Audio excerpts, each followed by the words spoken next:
Good day, welcome. My name is Simon Timpley. Welcome to this practical food defence and food fraud training session. It's great to have you all with us today. If you're just joining us now, type in the sidebar, say hello, tell us where you're calling in from today. It'd be great to meet you there virtually.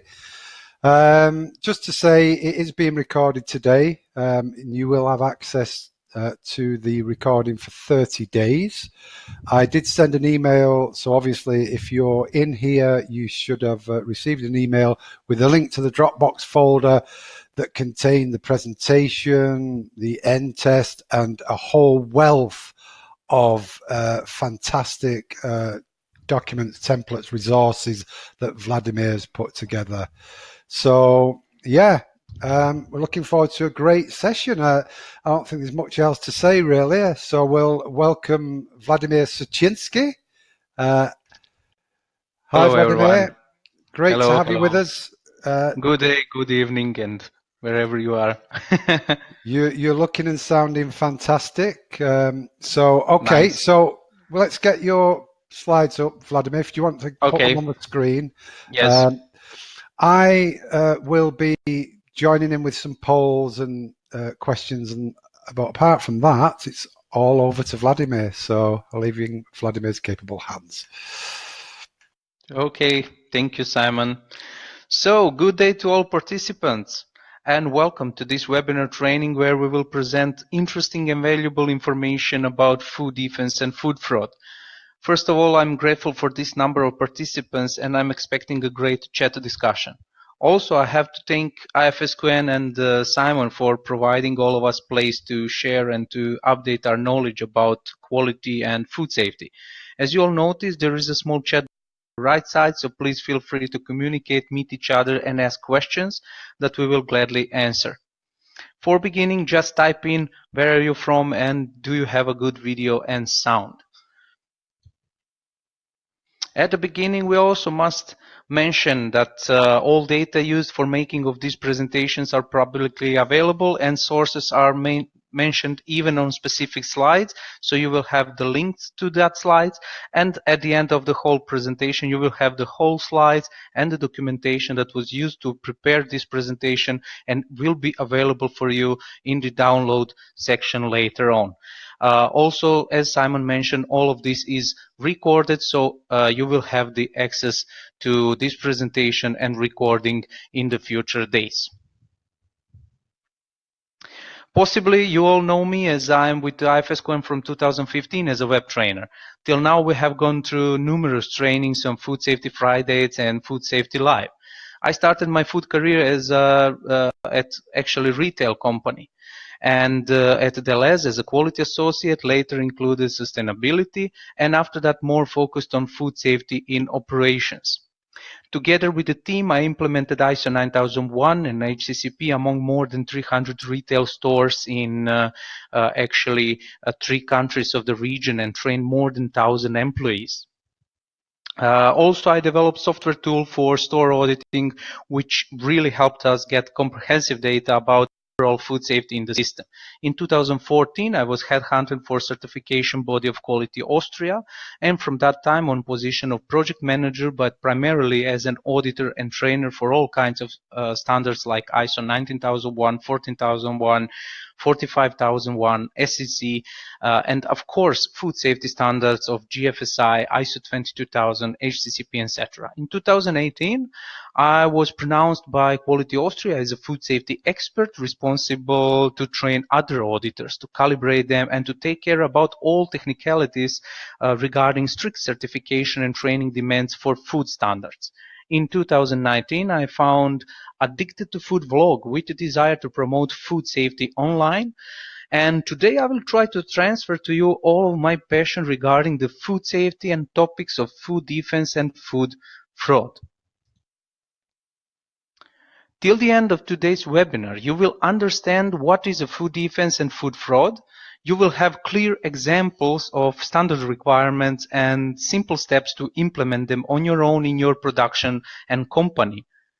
Webinar will help you to improve these processes, and later you can use it to transfer collected knowledge through internal trainings to your employees and colleagues.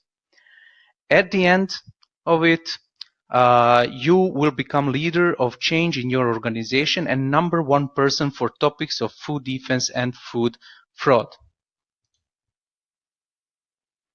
To accomplish that, we will go through next parts that will last from 30 to 40 minutes, depending from topic and details needed to explain there.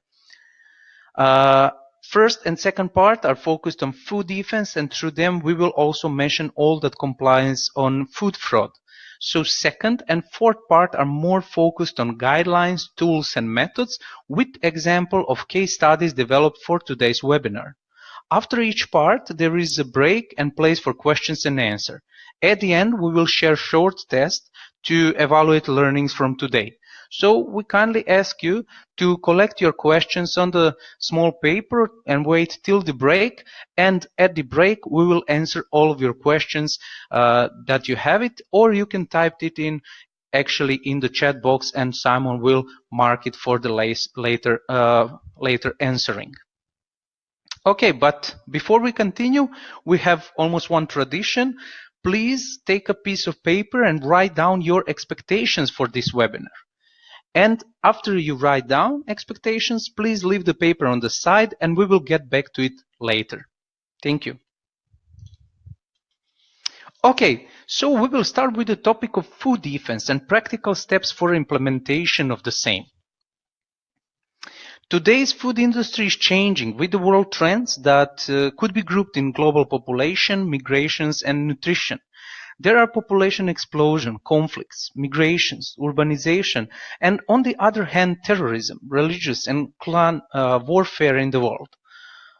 All of this affects that there is 1 billion of people that could be called migrants.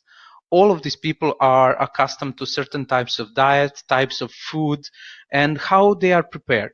Of course, these people want to eat that kind of food in the countries where they migrated. Part of these people will get jobs in the food industries. Also, important to mention is that nutrition today is explained through malnutrition and food pollution, also including distribution and storage problems. And here, taking into consideration all mentioned, we must say that all big world crises started with the lack of food. Now we need to focus not only on production of needed amounts, but also on safety of these amounts. If we look at the world population increase, it is expected to have more than 90 million of people in the world till 2050. This will increase food demands from 59 to 98%. For us food safety professionals, that means that food safety must increase for at least 300%. How industry is handling some emerging world trends is maybe best shown through the publication I found interesting published by Tetra Pak. This is 2020 Vision and Manufacturing for Next 8 Years. This publication is taking in consideration several points like plant efficiency, consumer demands, food safety, sustainability, and retail brands, and you can see all the requirements pointed out on this slide. If we look at the economic stagnation, also coupled with increased costs of raw materials, utilities, and labor, these are putting pressure on manufacturers' margins, especially in the developed world. So there are some three strategies that are key here, like rationalization and focus on scale efficiencies, like environmental actions, and of course, new technologies. When we look at the consumer demand more diverse products. Product differentiation has become a key competitive strategy worldwide. In the developed world, an aging population and general health consciousness is driving the development of healthy and functional foods and beverages. And it is said by 2020 and in the future 8 years, countries worldwide will see an increase in the number of people who are in their 40s and older. To meet the needs of these consumers, manufacturers will offer health-oriented and functional foods and beverages. In the developing world, a growing market and the bargaining middle class is creating demand for a wider range of market and a wider range of products also, and product variations, including size variations and more exotic and premium choices. And here, also important that is a Vision 2020 is saying that food safety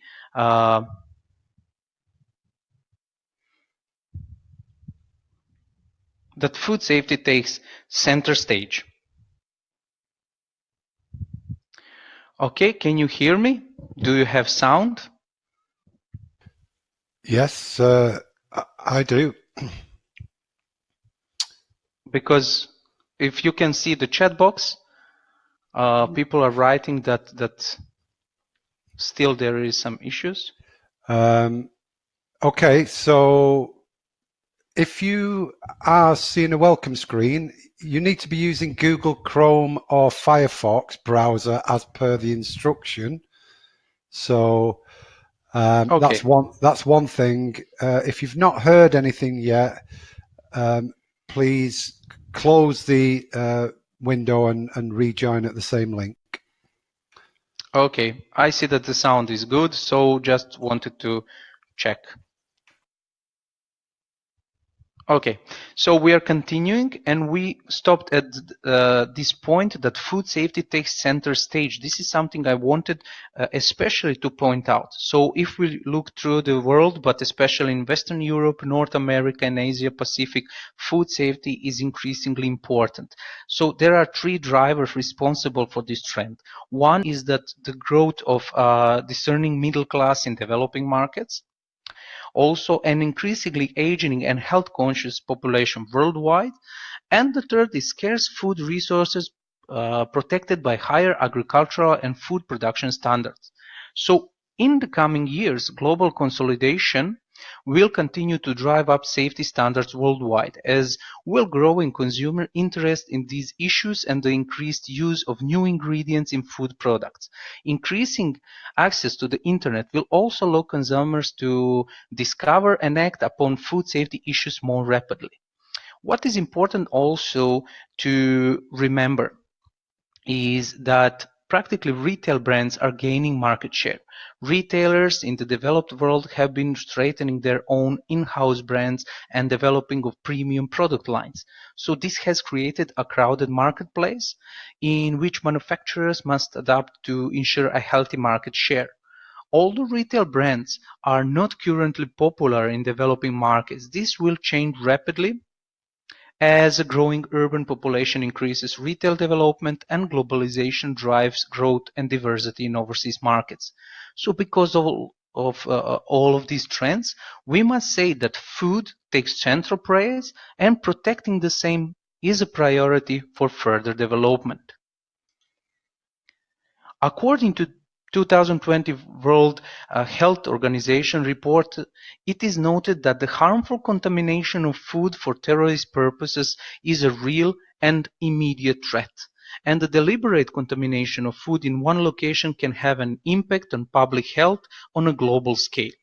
So world became aware of this after terrorist attack from 2001, and this was just starting point. The biggest concerns about food security have emerged in America since the terrorist attack on 9/11. In response, the Public Health Safety Preparedness and Response to Bioterrorism Directive from 2002 was created. So actually this act focuses on protecting the food supply chain from deliberate contamination, and along with it created several institutions in the United States that serve to protect agricultural and industrial systems from terrorist attacks. One such institution is the Food Safety and Defense Institute, designed with the vision to defend food safety system through research and education at the University of Minnesota in 2004. And this protection of food supply chain was continued in upcoming years. Food defense as a specific requirement was first introduced before the 2020 Olympics in London, where all food suppliers were required to implement risk-based analysis and prevention plans to prevent deliberate contamination and terrorism. It is likely that the same activities will need to be carried out by Tokyo food suppliers in 2020. So this is practically for the Olympic Games that will happen in next year. Interesting point was shown by Dr. Elizabeth Ristanovic, who is regular professor at Serbian Military Academy and world-known scientist who works with the topics of bioterrorism. What she says is that although terrorism is an old threat, it is changing its forms by adopting to the technological language of the time. This has led us to the so-called postmodern or super terrorism that involves the use of weapons of mass destruction, biological, chemical, radiological, and nuclear. Among them, we are witnessing the proliferation of biological weapons and the technology of their production. So today, in terms of possible consequences, it is a strategic threat. Even in Europe, the concept of food defense is still a new concept. If we compare it to the USA, where the term is originated, it is formally defined in the Directive on Public Health, Safety, Preparedness and Response to Bioterrorism that we already mentioned. And this act focuses on protecting the food supply chain from deliberate contamination, and along with it created several institutions in the United States that serves to protect agricultural and industrial systems from terrorist attacks, as we mentioned. There are several definitions of food defense, which have become simpler and clearer in recent years and are widely accepted by various food institutions. For example, in 2014, the British Institute for Standardization, BSI, published a guide to the protection and defense of food and drink from deliberate attacks. In the guide, food defense is defined as a series of measures and activities defined through procedures to ensure that security of food and beverages and their supply chain against malicious and ideologically motivated attacks that lead to contamination or disruption of supply. Only a little later, in a guide called PAS or PAS 96/2017, the definition took its final form, which states that the food defense represents adopted procedures to ensure food and beverage security, as well as their supply chain from malicious and ideologically driven attacks that lead to contamination or disruption of supply. But again, if you look at the FDA, they are saying in the food safety law, deliberate counterfeit rules, food defense is a measure to protect food from deliberate forgery and acts intended to several harm public health, including the act of targeted terrorist attack on the food supply chain. So this is definition from the FDA in 2016. Of course, who will answer here? Then the Global Food Safety Initiative. In its latest version 7.2 from 2017, they define food defense as a process to ensure the safety of food and drink from all forms of malicious attacks, including ideologically motivated attacks leading to contamination. And for me personally, this definition says it all, but to understand it visually, we can look at the next slide. On this next slide, these are the graphics that GFSI proposed, and all other standards are presenting it in guidelines. When you look at the left picture, you imagine the correlations among food fraud, quality, defense, and safety.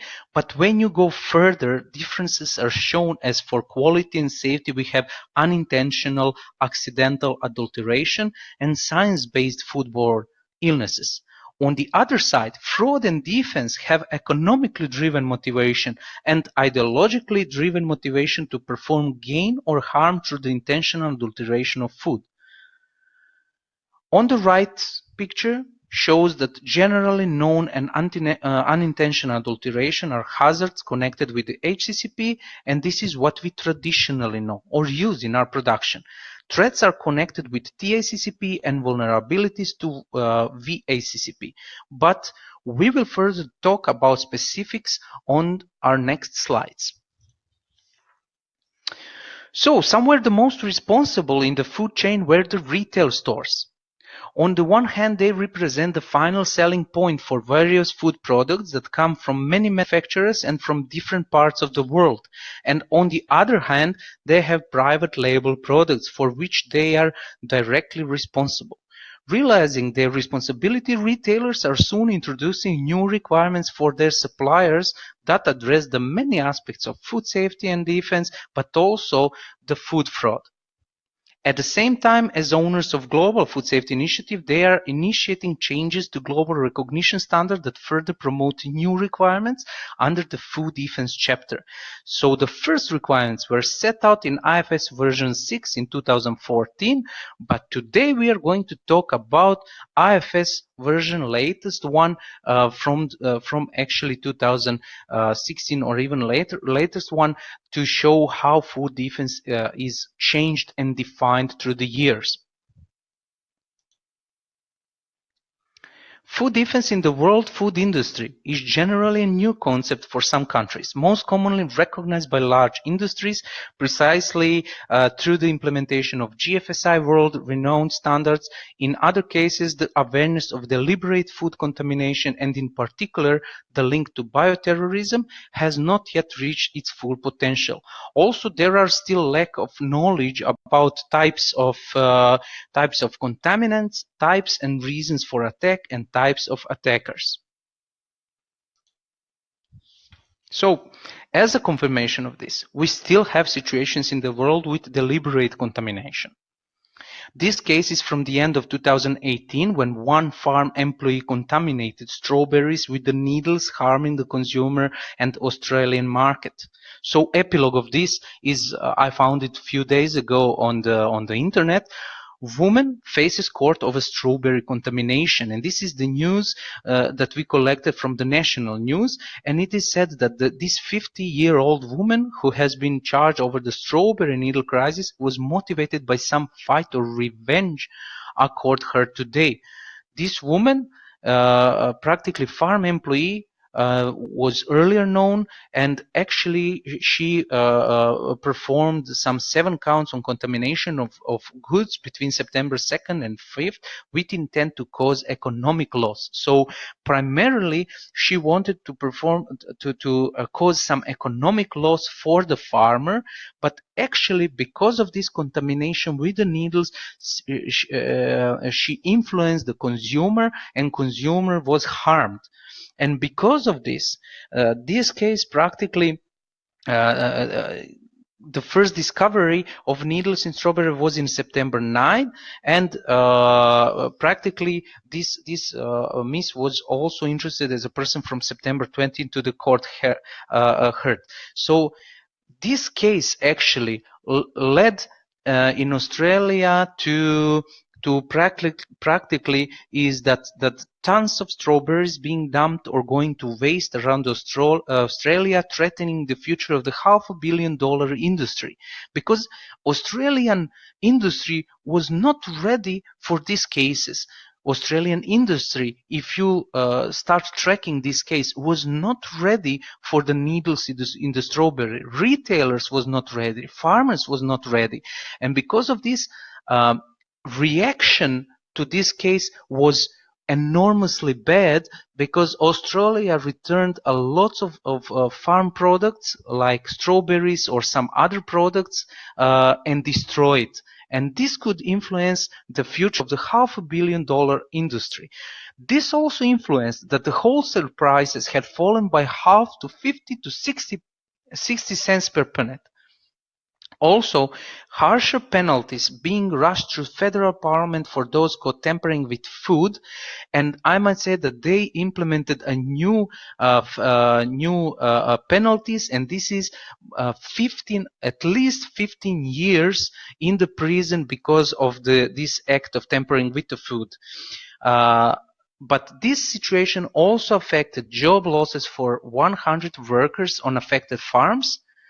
Also affected losses in money, because all farmers needed to install metal detectors to protect their strawberries from further contamination. So as you can see, the world is not ready for this.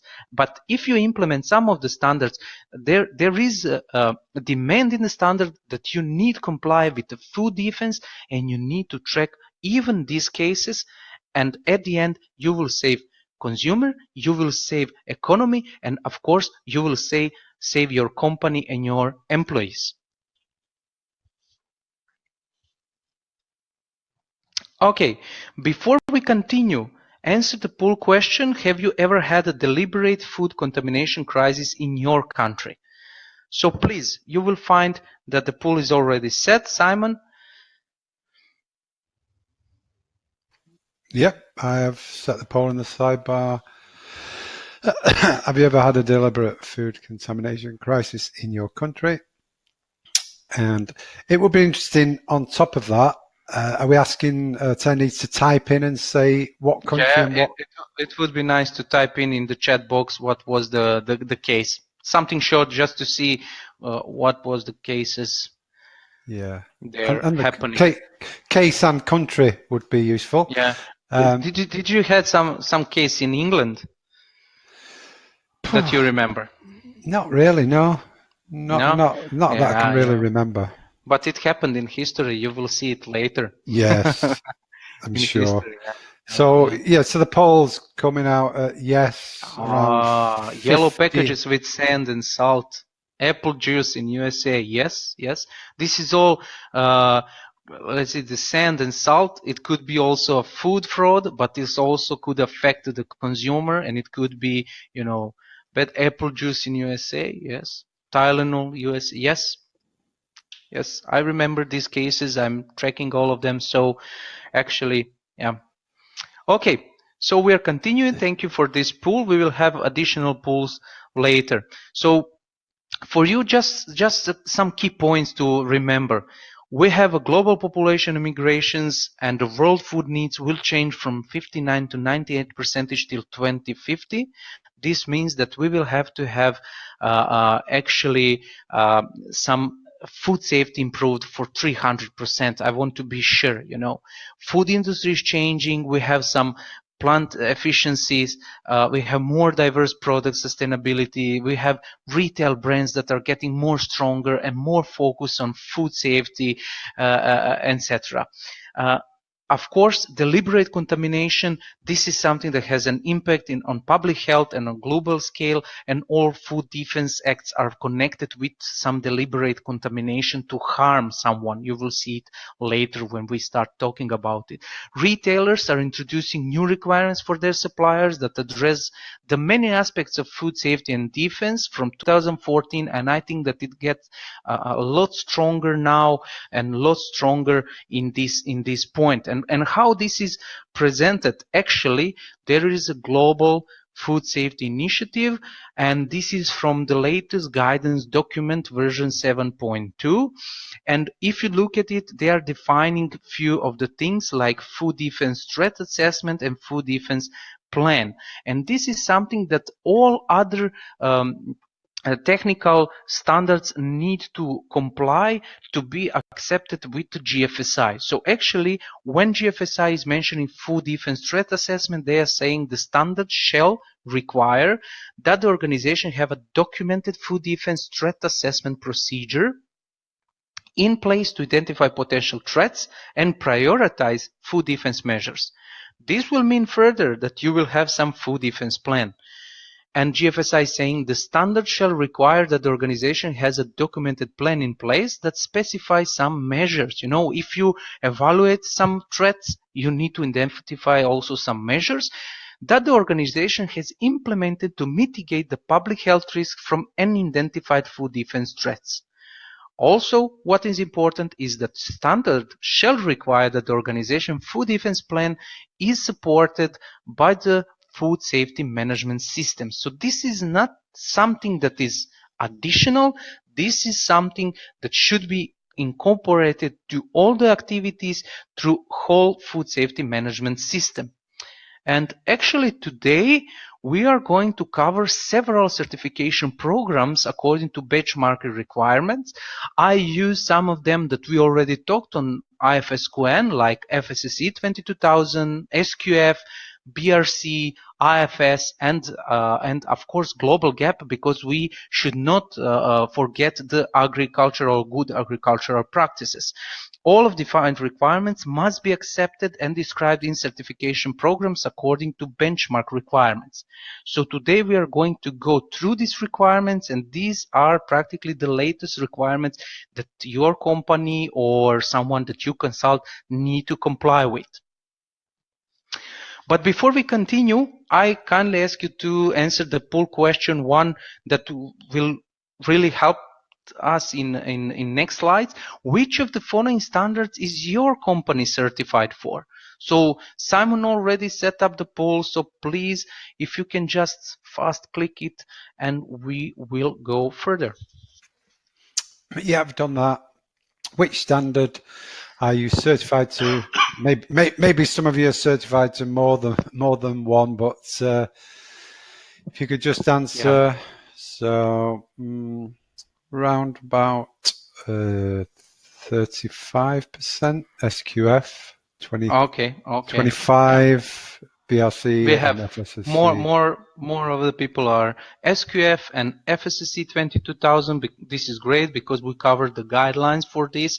SQF later in the food fraud, actually we mention it, but for and BRC for the food fraud it is a little bit more developed, and FSSC IFS for all of this, and of course for other ones that did not list any of these, we covered also the PAS or PAS 96, so it will be very useful for you. Yeah. Okay. Just a point, if you've put non-listed above, anybody that put non-listed above, just type in the sidebar if you have a different standard that you work to, just for interest. Which one? Okay. Yes. Okay. Thank you all. So actually, first today, of course, because he is the first who implemented these demands in the requirements in 2014, is the IFS food. And actually, this is version 6.1. And for all of this, actually you will see the points. I mentioned the points where food defense is described and also what are the requirements. If you look at the points of IFS, this is 6 point. It is the last point of in the standard, but actually it is a very important one. IFS is defining that there should be some defense assessment, and this means that first thing you should do is to define the responsibilities for food defense that are really clear, and those responsible shall be some key staff or shall be access to the top management team, and they also should have some sufficient knowledge in this area that should be demonstrated. Of course, in this case, if you are starting with FSSC, you can also implement some consultant to help you implement also the food defense demands. What is other point is that food defense hazard analysis also should be defined, and assessment of associated risks shall have been performed and documented. So there is another document that you should have. According to this assessment, you should see some critical areas to security that shall be identified. If you compare this to HCCP, this is the point step where we come to decide, is it a critical control point or is it something to control it, or maybe we can prevent it through some prerequisite programs. And of course, this food defense hazard analysis and all assessment shall be conducted annually or upon changes, meaning that at least once per year you need to review this assessment. Here, IFS food in the beginning focused more on site security, more than other standards. It was focused more on site security, on how you should do something. And in the guideline, we will talk a little bit detailedly about that. When you look at the site security, this IFS is defining actually that all areas critical to security shall be adequately protected to prevent some unauthorized access, and this means that all access points shall be controlled, meaning that you will have, let's say, some electronic cards for checking in, that you can have some video surveillance, that you can have some guards, etc. Also, procedures here need to be defined to prevent some tampering or allow identification of signs of tampering, meaning for the points where something could be tampered in your food production. Also, IFS is focusing on personnel and visitor security, and here company need to define some policy, visitor policy. Probably you already have it for the visitors that are coming to your company that need to have some protective equipment, or to wash their hands, or to remove the jewelry before they enter in the company. And actually you will improve this visitor policy with additional informations about the food defense aspects. So practically all the visitors are informed that you have maybe some surveillance or the areas that they can move, etc. Also, what is important that you all employees shall be trained in food defense with respect to the product requirements, etc. What is IFS additionally explaining are the external inspections. So actually we are all under some stress if there are some external inspections coming, and here IFS is saying, okay, you don't have to be under stress. You just define a documented procedure for managing some external inspections and regulatory visits, and here relevant personnel shall be trained to execute the procedure. This means to accept the external inspection and to guide them through the processes, and to explain that you have a food defense and which area are sensitive for you or which products could be tampered, and also these external inspections should be under constant surveillance while visiting your company. Regarding the FSSC 22000, latest version is version 5, and in this version FSSC finally defined completely the food defense and food fraud.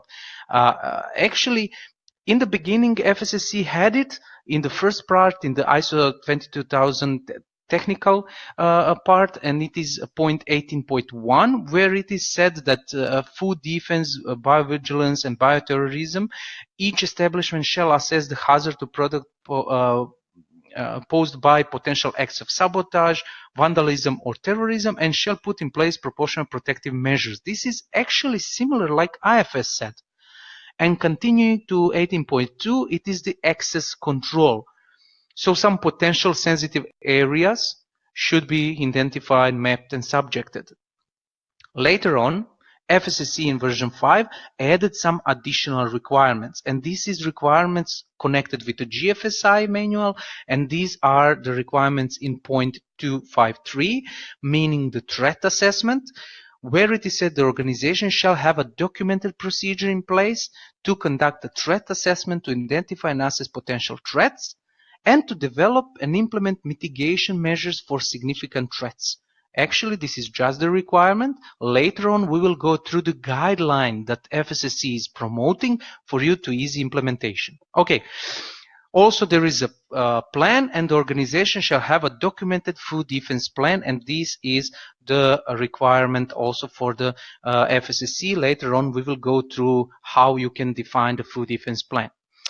Regarding the BRC latest issue 8, the BRC actually has it defined in the point 4.2. This means the site security and also food defense, where it is said that documented assessment of security should exist, and this actually is asking from you as a company to undertake documented risk assessment or the threat assessment of any potential risk to products.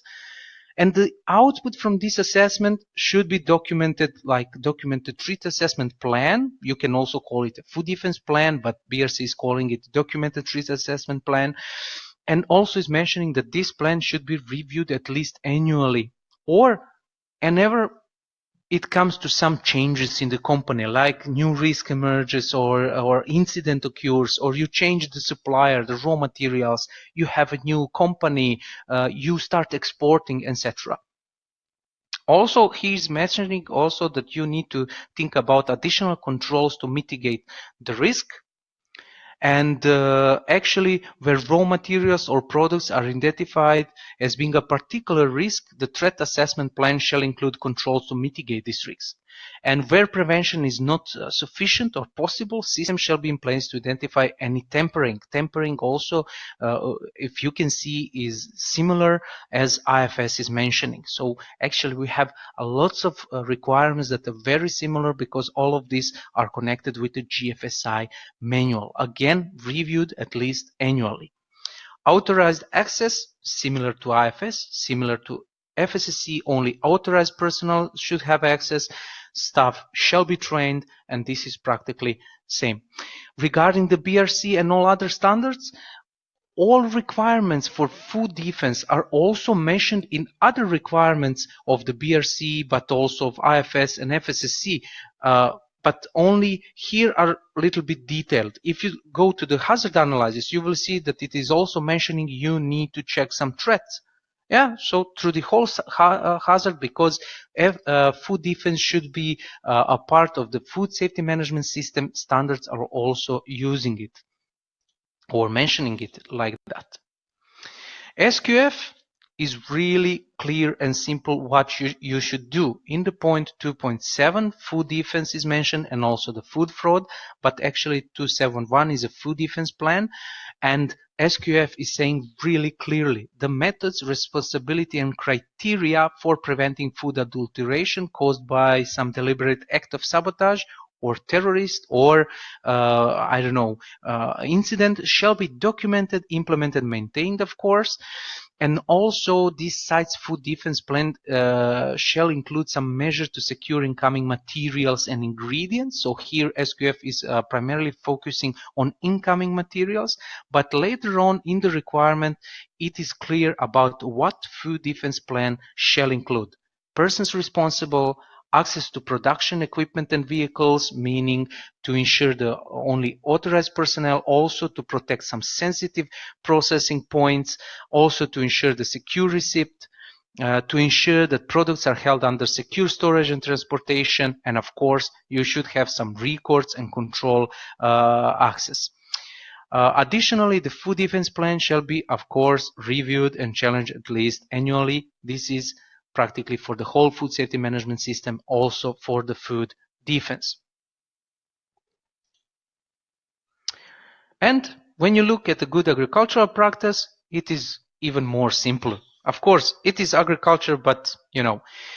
And in the point that is all farm-based, in the point 10, it is said that all potential threats to food safety in all phases of the operation shall be identified and assessed. Really clear, really simple. Food defense risk identification shall assure that all input is from safe and secure sources, so you need to evaluate the sources, and also your employees and subcontractors, and procedure in case that something happened for corrective action shall be in place in case that there are some intentional threat, of course. For you, some key points to remember. As you saw from all the standards, you have to define responsibilities like defense, defining the team. You have to define hazard, threats identification, to include some delivery, to think about mitigation prevention measures, to think about the food defense plan, to define it with actions, to review this food defense plan, and of course, at the end, you will have this training to train all employees about food defense measures and actions. When we talk about food defense, we must start from the types of threats. I found that best explanation are given in a book Assessing Threat Vulnerability for Food Defense by TACCP Consulting. So what are they mentioning? When referring to threats that are directed at food or food production, it is necessary to keep in mind what exactly the threat means in these cases. And the threat is a deliberate act by someone seeking to cause loss or damage. So a more detailed description of the same authors refers to the threat as a deliberate act by someone to cause harm to the consumer or loss to the business due to the effects on the consumer. So we have separated threats like the economically motivated adulteration. This is connected to food defense and also food fraud. We have malicious contamination of food, which is really connected with the food defense. And we have fraudulent use of company name or branding. And this will be further explained in food fraud part because it is really connected with this part more in detail. Economically motivated adulteration, actually economically motivated food change is most often associated with the concept of food fraud, and it is one of its subcategories. However, economically motivated food changes can harm the health of consumers. So unfortunately, there are more and more cases showing that these activities are presented worldwide. If you look at the Joint EU Research Center, monthly food fraud reports from, let's say, September 2018 contained information on seized 1,500 pounds of various spices in India. So these spices were disguised by adding some artificial colors in order to improve the visual characteristics, and then declared as expensive and required types of spices that would lead to financial profit of manufacturers. But this added color actually was harmful to human health.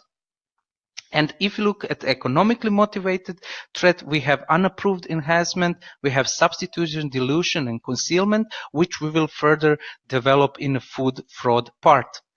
Actually, for us, important in the food defense part is a malicious contamination of food, and this refers to attacks carried out for the purpose of obtaining publicity or money, as well as causing damage on a wider scale. And this malicious contamination is more common in retail chains than in food production, and the consequences are much greater when the damage to consumer health is questioned.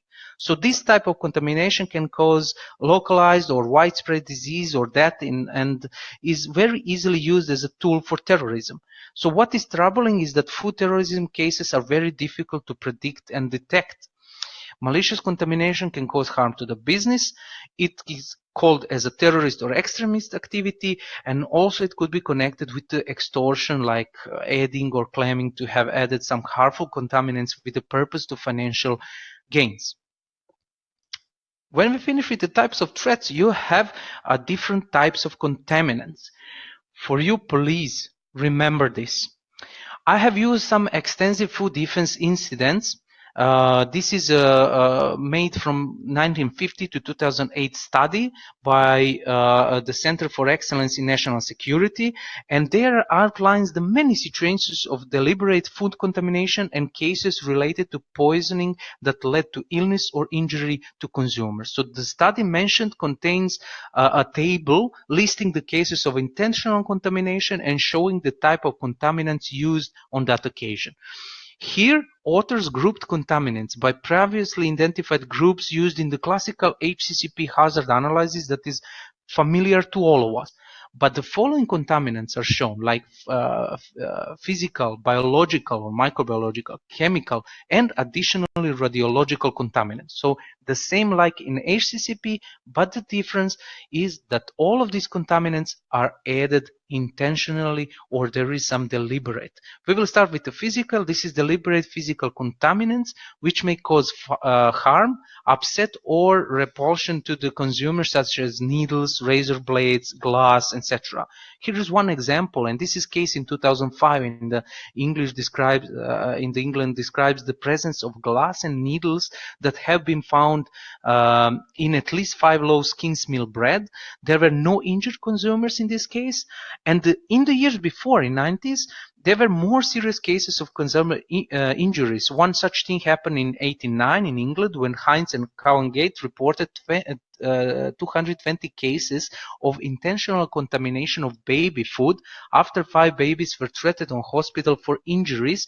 And these injuries were due to the presence of glass and razor blades in the products, which was later determined by the withdrawal of the products from the market shelf. So as you can see, even the physical hazards added intentionally can harm the consumers. If we go further, we have chemical contaminants from the supply chain outside the business activities. This could be in case of misused chemicals. It could be used as some adulterants in the supply chain, such as melamine in the milk. We all remember the case. Some environmental contaminants like toxic waste, chemical agents, etc. Next type of contaminant is biological. This is actually, if you are asking yourself how is possible to add some microorganisms or something like that, then you can see that biological could be a pathogenic organisms, including vegetative bacterial cells, spores, and toxins, for example, Clostridium botulinum toxin, or some agents such as smallpox or Ebola viruses or some parasites, etc. And In this case, you can see in 2001, anthrax was mailed to US media and government offices. This case caused 4 deaths. So it is possible to put it also in the food. In 1994, the Japanese sect of the Aum Shinriko tried to contaminate the air with the anthrax aerosols from the roofs of buildings in Tokyo. So this is really the thing that we should consider. Other types of contaminants are radiological, like radioactive material, and the authors from the threat vulnerability for food defense are also mentioning the allergens, some deliberate contamination by allergens, and also some nature, substance, and quality that could affect the product.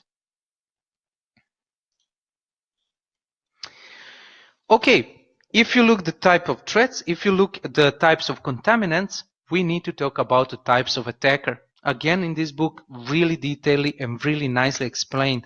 We have the attackers that are coming from inside, we have the attackers that are coming from outside, and these insiders are, for example, current employees on permanent or temporary contracts. Also, these insiders are the employees that has a high level of legitimate access and can make direct product or raw material contamination. Also, insiders are also likely to have the most emotional connection with the business.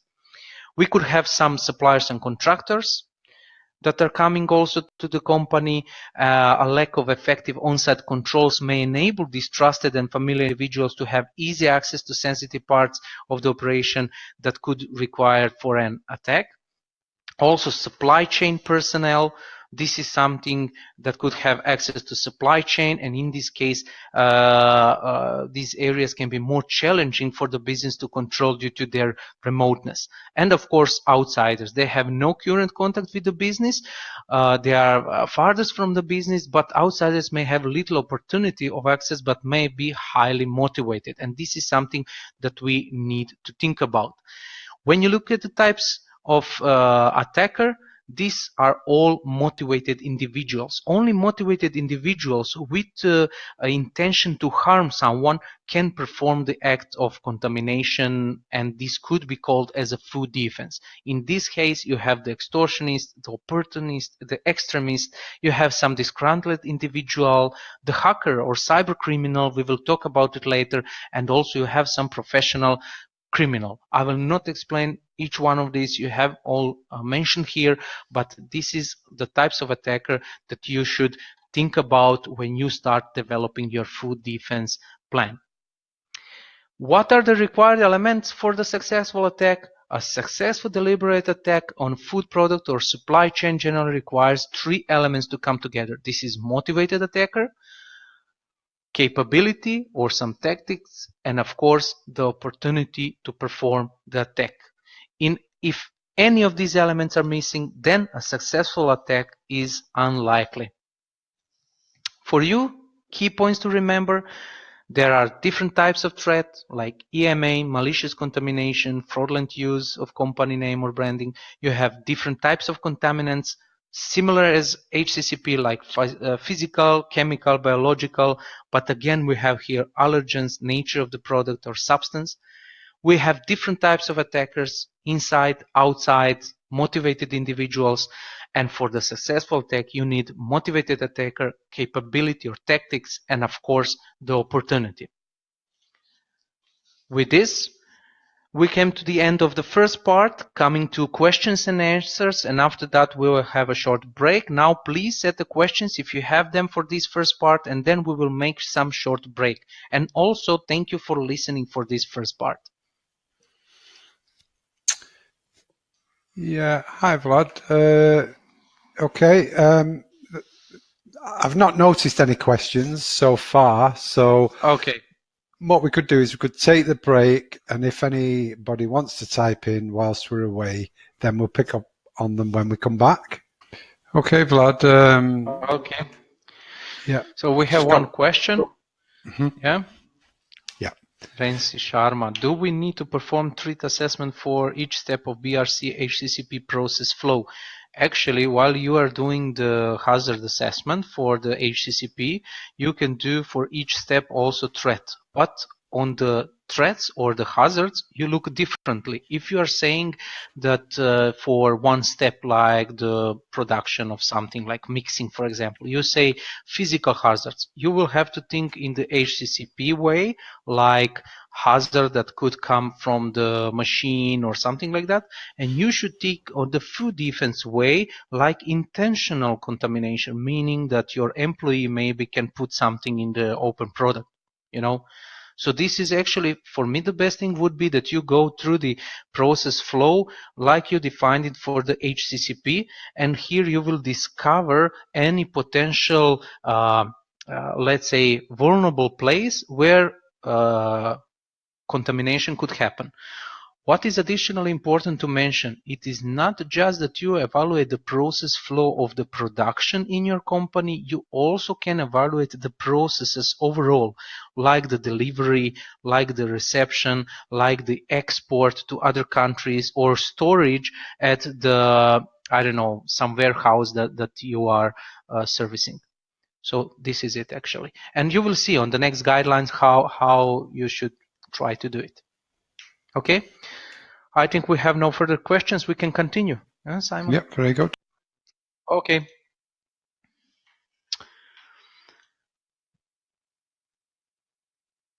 Simon, if you can switch off your camera, please. Okay. Okay, so we are continuing, and what is next I wanted to show you are the food defense guidelines. This is something that will really help you in developing your food defense system. All of these food defense guidelines, except this last one, assessing from TACCP, are downloadable. For TACCP, you have to go on their site and to buy the book with all the explanation. I will go just in short to show it what is in there. So there are several different guidelines that could help you implement food defense in your company. I will just cover 4 of them. We have that much time today that are very practical and similar in many steps.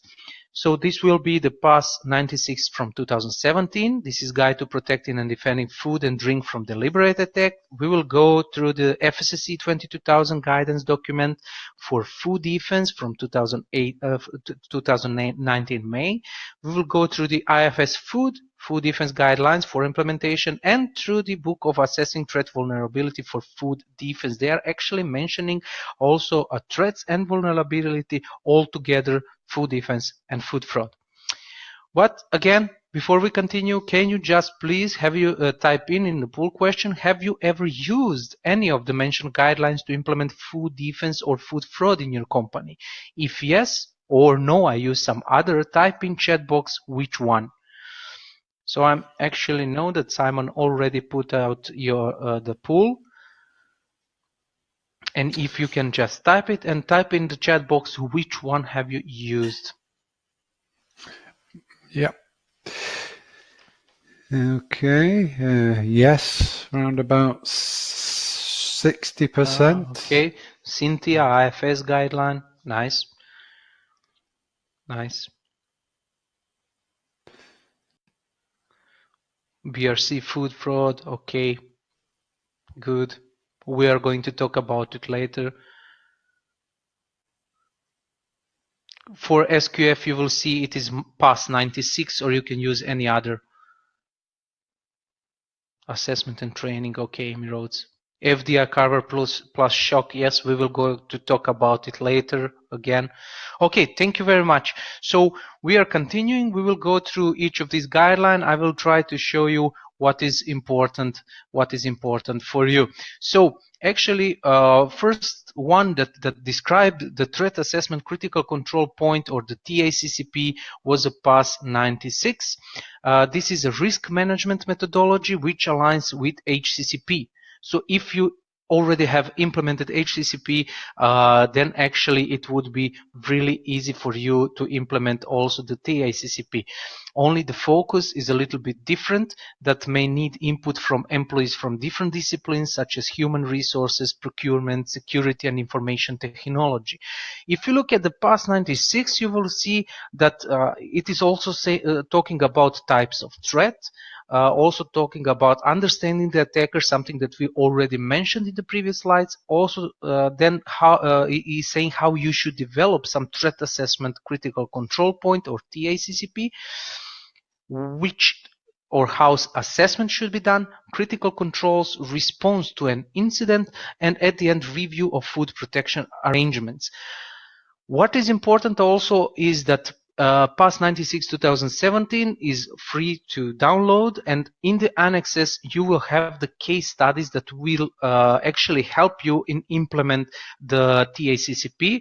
I will go through some case study that I developed it by myself. I only use the methodology of the TACCP, and I will show you how it is defined here. Actually, in this food defense guideline, you will have this flow diagram to explain you how you should perform your TACCP. And the first thing, like in HACCP, you should form TACCP team. Assess some of the information, identify some threats to the organization, meaning that you should have some list of threats. Then you will have to decide the product or the system. This is something I already mentioned for the question of Sharma, for example, that you need to have a flow diagram for the product and the flow diagram for the system. You should select the product, identify some assess threats to product. Of course, to define the flow diagram, some key stuff and vulnerable points, to consider impact of threats identified, and you will see later I developed one flow diagram just to go through it and discuss about it.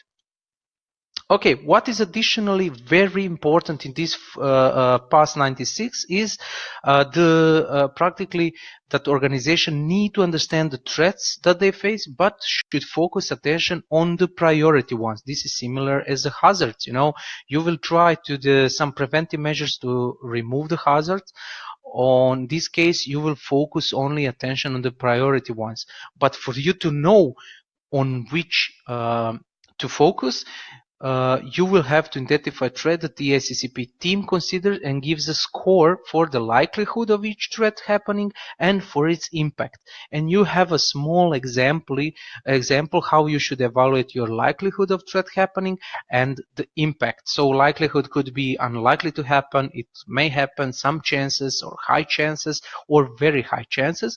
And the impact of all these threats could be a catastrophic, which is the highest one, major, significant, some, or minor. When you perform the evaluation of these threats, you have the risk score also presented in this guideline. This guideline is available for you in the download section, and the risk score is presented by each threat that can be shown on a simple chart. And then this is just an example risk scoring matrix that is presented. Later on, while we go through the example, I will show you how to use both of these tables presented on this slide. Next guideline actually is the FSSC 22000 guidance documents, and it is saying to implement the food defense requirements, some logical, systematic, and risk-based approach should be followed. It must be noted that there are many approaches, and FSSC leaves the choice to the organization. So for you to see it, some of you already used it, but FSSC is saying you can use the TACCP that is promoted by the PAS 96, you can use the Carver plus Shock method, and you can use also Food Defense Plan Builder. You can use whatever you want. But the note is that if you use PAS 96, he's covering both food defense and food fraud prevention, so please take care when using this document. Because of this, I will try later to explain it to you what FSSC mentioned or was thinking about when put this note. Regarding the FSSC 22000, to implement the clause of the food defense, FSSC is saying you need to establish a food defense team like the HCCP team. You need to conduct a threat assessment like the hazard assessment or TACCP. To identify and evaluate potential threats and vulnerabilities, you have to identify and select proportionate control measures. This is something you can do with the tables I already showed you. You need to document the threat assessment, control measures, verification, and actually you need to make something called food defense plan. That is, of course, supported by the food safety management system, and this food defense plan is actually like the HACCP plan, if you understand me. So at the end, you need to train the people and communicate the strategy about your food defense plan. Regarding the FSSC guidance documents, they are saying that you need to implement a system that logically assesses the threats on different ways. Whatever tool is used, it is up to you and up the organization. We will go through all of these tools today, and you can decide which tool is more applicable to your organization, applicable to your knowledge. When defining a defense strategy, you can use risk matrix that is similar to HACCP, and you need to evaluate likelihood of occurrence and impact or consequences. And later on, I will show you also the FMEA tool where we evaluate something else, but I will leave it for the later. Of course, the plan should be supported by the food safety management system, and it should have some elements like control measures, verification, corrections, responsibilities, etc. Effectiveness of the same is practically protecting yourselves, and it is largely depending on the people, and also these may be external suppliers or internally your own associate. Therefore, you need to put some training or communication program that is essential for the proper food defense in your company. Regarding the IFS, it is a little bit detailed guideline because the IFS was the first who implemented this requirement.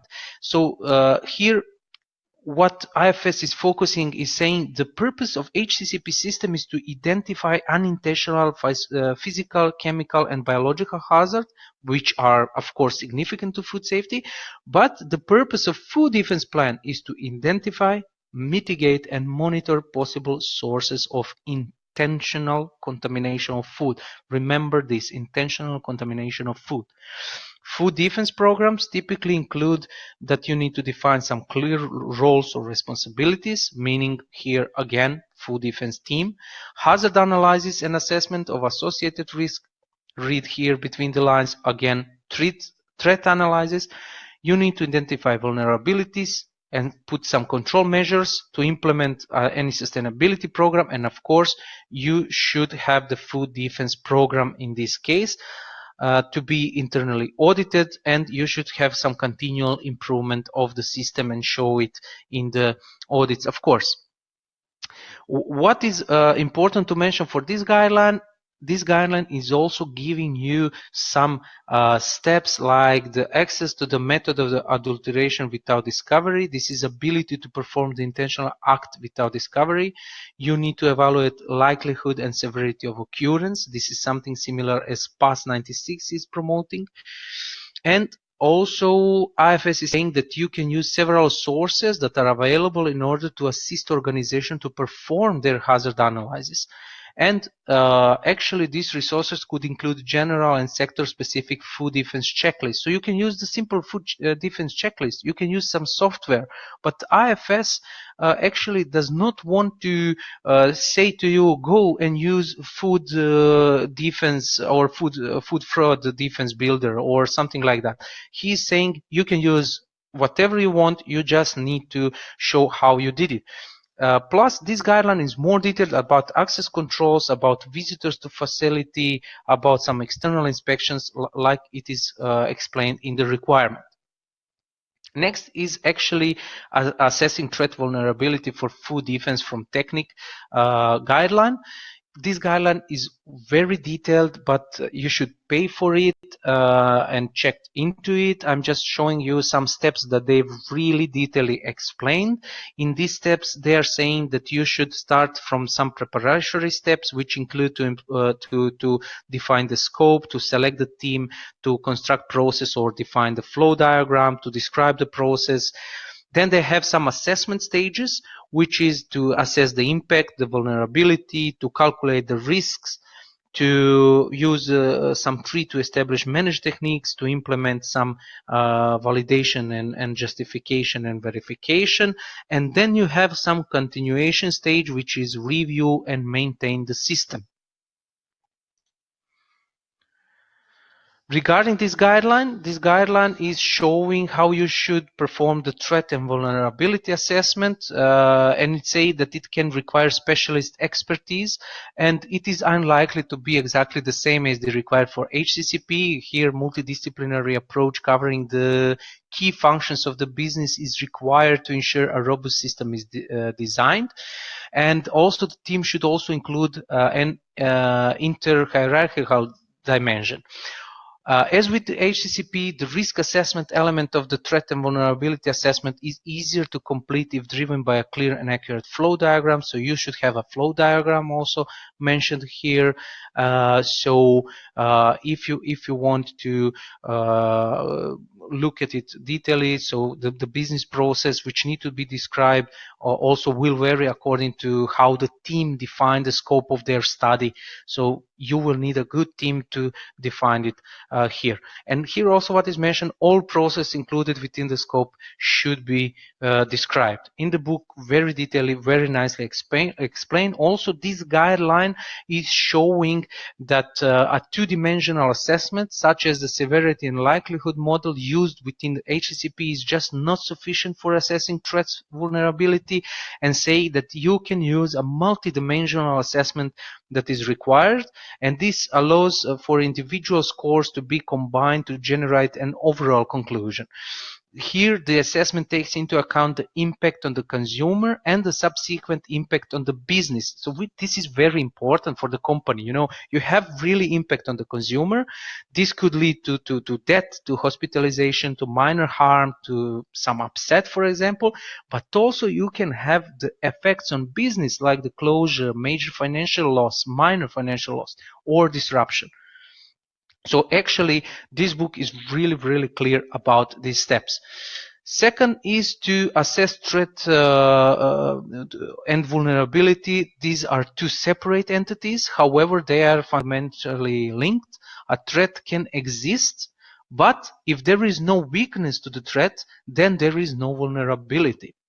And actually, vulnerability is a measure of how some susceptible the business is to the threat having an impact.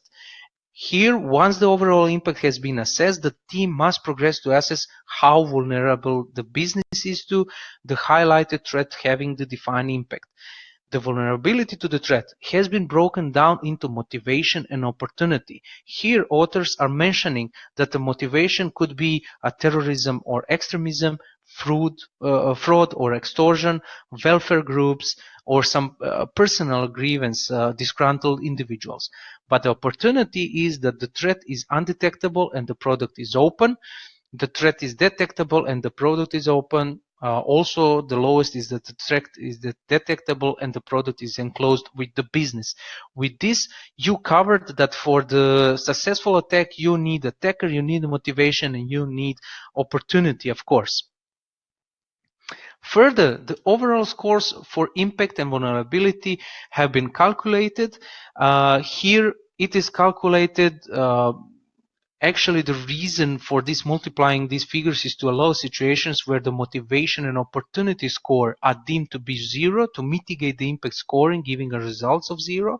So this is because no matter how high the impact of the threat, if there is no vulnerability to it, there is no risk. So authors are using like consumer impact and business impact. This is for calculate the impact score, then motivation and opportunity to vulnerability score, and overall you have the impact score multiplies vulnerability score, and this is risk score for your company. On the right side, you can see the small example how it is explained and how it is done. Yeah, actually, if you look at the, for example, upset to the consumer from illegal by nature finished product from incorrect species due to fraudulent activity, then it is mentioned like consumer effect is 5, business is 3, and the impact score is 8, motivation is 3, opportunity 4, so vulnerability score is 7, and risk score overall is 56. Of course, you will have the matrix that will show you is this risk score something that is, let's say, important for you, or maybe it is not important, so you don't have to do any steps further to define some measures to lower it. If you look at, if we need to consider all previous slide, we can easily say that steps for food defense implementation can follow traditional ones for implementation of HCCP. So actually we will start from the defining the food defense team. We have to define the food defense team. It could be a multidisciplinary team, also carry out the necessary trainings of the team, to make some written decisions, to communicate the internal team. Then you should describe and assess the threats. We'll go through this also. You should create a flow chart and processes. Then you should perform the verification of flow chart. You can do it on site, walking along the product line. 5 is to identify and evaluate potential threats and vulnerabilities. This you can do through some models of PAS96, like likelihood and severity, likelihood and impact, or some multidimensional model, whichever you want to use, to have at the end evaluate the risk score. Next step is to define control measures, management of threats, or CCP, and of course then you should define the action plan. At the end you will have all described in a food defense plan, which you will use to train your employees. Verification of the food defense plan could be through some control samples. It can be by an independent auditor, and it should be performed minimally once per year, reviewed through some mock or simulation, etc. And this is not the end. You have the continual improvement of the system, which means that you need to come back to this and reevaluate it in examples like changes at the production site, or production site changes to suppliers or raw material, knowing about new potential threats for products, compliance about the health of consumer, etc., etc. According to available guidelines, assessment threat analysis can be performed through different tools and methods. I try to explain for you here, and we will cover next. This is TACCP with likelihood and impact, and with risk scoring matrix. Then we will talk about food defense plan builder software tool, then FMEA failure mode and effect analysis, which is really good for you if you are first time implementing the process. FMEA is used to implement the processes and to evaluate some failure modes. In this case, failure modes could be some threats to your product or processes. And of course, Carver plus shock method, also the software tool. But before we continue answer the pool questions, have you ever used any of mentioned methods or tools to analyze hazards in your food production? If you have, yes, type in chat box which one. Some of you already said Carver shock, but these are the methods, not just the guidelines. You can just type in the pool. Okay, yes, have set the poll. Yep. Have you used one of the methods or tools to analyze hazards in your food production? Yes or no? If you could vote. There's nothing happening. Nothing happening. Okay. Well, just type in the sidebar yes or no. Yes. And if you say yes, say which one. Yeah, food defense plan builder. Yes, cool. Nice. Yeah, ignore the poll. Okay, we ignore food defense builder software. Yes, yes. I might say that I'm on the side of this food defense builder. You will see why, but let's go further and just check what we have done. Okay, thank you very much. Okay, so we are continuing actually. And on our next slide, I use some case studies, and through these case studies, I will actually try to explain you all the methods here. So one is TACCP, and of course food defense plan builder in a meat industry. This is imaginary meat industry. Actually it exists, but you know, we did not mention the names or anything. So this is meat industry case study. Company name is King Meat. Number of employees is 45. This location on a mountain outside of living area, separated from other industries. This is green production, environmentally friendly for environment, not for the animals. And the products that they produce are dry fermented meat products like bacon and ham, also dry fermented sausages, etc. Company is actually operative since 1902. In 2018, production came to maximum of capacities, and there are plans for widening of production area and buying of new equipment. Sales for 2019 are increased up to 25% because of new product design and completely new employees in the sales department. Products are considered on market as high quality ones. Companies doing business with biggest retailers, no production of private brand products and no export. There were no critical situations in company business in past. Company has implemented and certified HACCP only, and it is in process of implementation of FSSC 22000 with the help of consultant. One of the additional requirements for FSSC is food defense, and consultant is considering to use recommendations given in PAS 96 for TACCP or software solution food defense plan builder given by the FDA. So actually, this company started implementing, and this case study is to illustrate how the TACCP process may be adapted, operated, and reported by organizations. They are written as formal records of the risk assessment exercise, and they do not attempt any background company context. So this is first step. First step is to define the food defense team. Company defined the multidisciplinary team where included operation director, human resource management, procurement, sales manager, technical, head of internal audit, external support consultant with the knowledge that he is giving to them. So this is the first thing. They define the food defense team. Actually, they with this food defense team, they define the decision, and this decision is communicated to all employees in the company. This team has once per week meeting where they discuss about implementation step of the food defense and implementing the steps together with the external consultant. Their first thing was to describe and assess the threats, and this is something used from the PAS 96.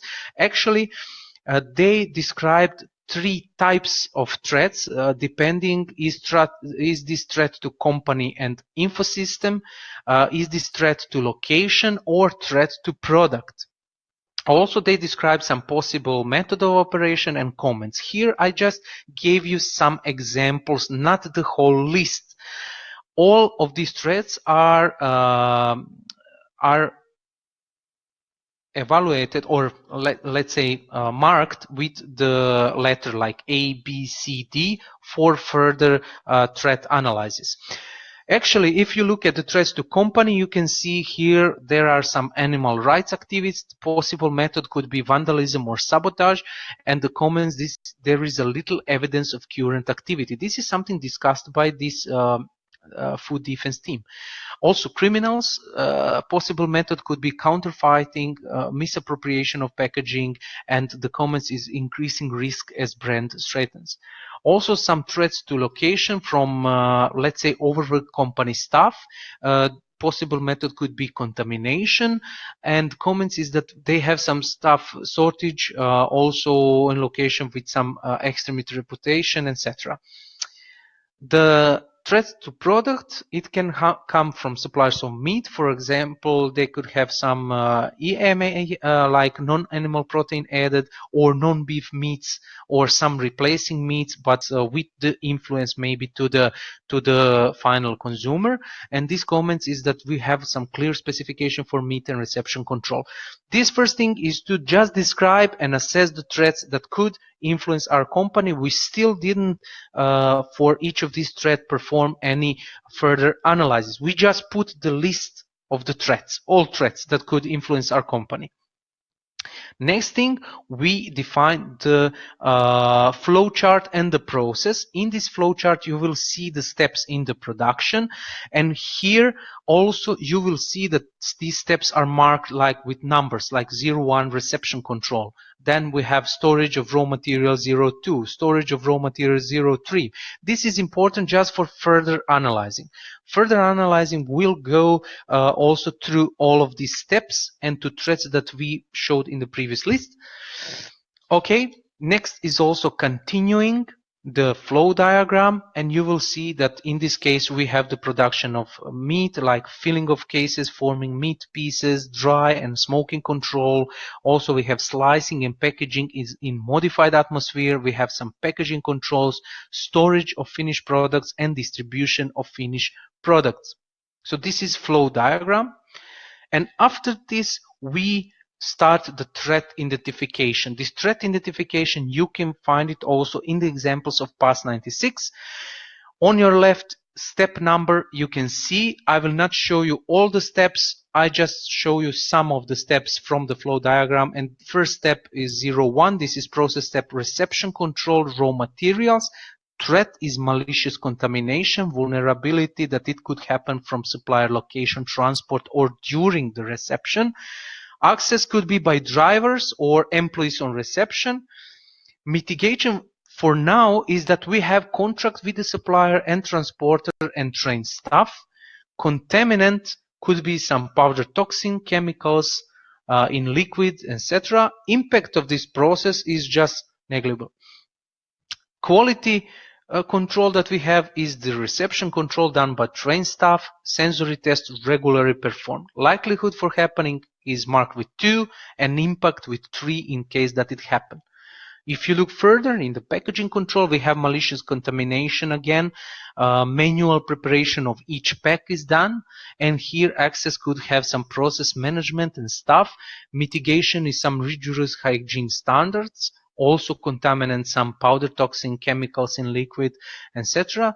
In quality control, we could have some false sensory tests, and here likelihood is given 2 and impact 4. After we finish this step, for each of the steps in the flow diagram, this threat and identification, we are performing the threat assessment. If you can see, I'm performing the threat also for the steps, but also I'm performing the threat for the previous one identified lists of threats. And if you look at this list of threats, practically you can see that there is a threat that I put it is A. This is coming from vandalism or sabotage. Or you can have the threat D. This is overwork company staff with malicious contamination in cooperation with extremists. But in the step 01, this is reception of raw materials. And actually for each one of them, I entered the likelihood and impact and some protective actions. Like, for example, implementation of video surveillance, 1 or more employees from management must be present for each delivery, or let's say in case of B12, like the threat, misappropriation, counterfeiting by criminals, you can have likelihood 2, impact 4, and I have some protective actions like stronger management of vendor, technical audit, regular sampling, etc. So this is threat assessment. After this, we will have to prioritize the threats for our company. Actually, this is the step where this risk matrix is coming. If we look at the threat A, likelihood is 1, impact is 2, and actually this is threat A, meaning negligible risk. If you look at the D01, this is likelihood 2 and impact 3. This threat is evaluated as a low risk. In case of our company, we can say low risk is not important for us. For example, if you look at the B12, this is likelihood 2 and impact 4. This is moderate risk. And for the moderate risk, high risk, and very high risk, we can say that we need to implement as soon as possible some mitigation actions, some preventive actions, and to try to stop this risk of happening in our company. At the end, company has defined risk. Majority of them are connected with possible malicious contamination by staff during processing company. Still, these risks are evaluated as low according to metrics, which means that actually company implemented good protective actions. According to prioritization threats table, threat B12 is with moderate risk, which means that company needs to implement more actions to lower the risk in this segment. After company do this, she can again go through the risk assessment and to see are all the risks on a low base or negligible base, for example. So this is just the TACCP part. The next thing that I want to show you again for the same meat industry is a food defense plan builder. Here I just copied the link for free download on your left side and presented here for your steps in development of food defense plan. Someone who used the food defense plan already knows these steps.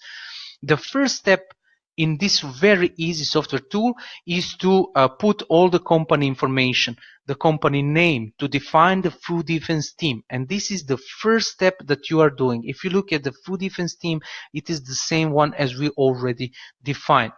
Next step that software is leading you is to have some broad mitigation strategies. And this is very, very easy to use. Clinton is saying, is the food defense builder applicable for food packaging? Of course, it is applicable for food packaging. You will define your own processes and go through all of these food defense plan builder steps. So actually, you can use it also for that type of production, because you will only in these broad mitigation strategies go through all the questions that is applicable to you and answer it to you. So actually, if you go for each of these steps, this could take time, you know, but when you finish these broad mitigation strategies, you will have clear info what action step you should do to have like some mitigation strategies. You know, this has lots of questions. For each question, you need to say, are you currently doing it, or is there any gap, and comment it. In case that there is any gap, you need to put some additional info here. To help you in this, on the right side, you have this section description. You have the sample plan content, and in case that it is a gap, you need to actually to try it, you know, to put this info. Okay, so the next thing, in case that it is a gap, you need to put, of course, the comment. You need to put some plan content and some action step needed.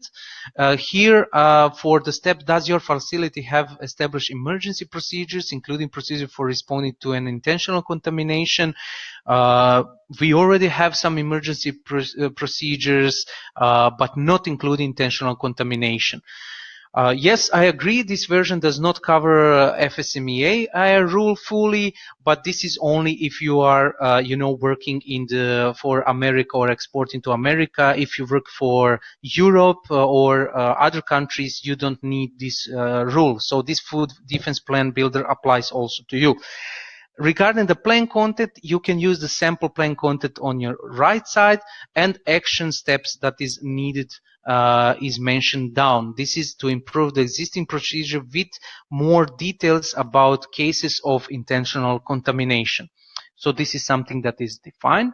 Next step is vulnerability assessment wizard. Actually, here you have to be a little bit wizard, because each step you need to input it by yourself.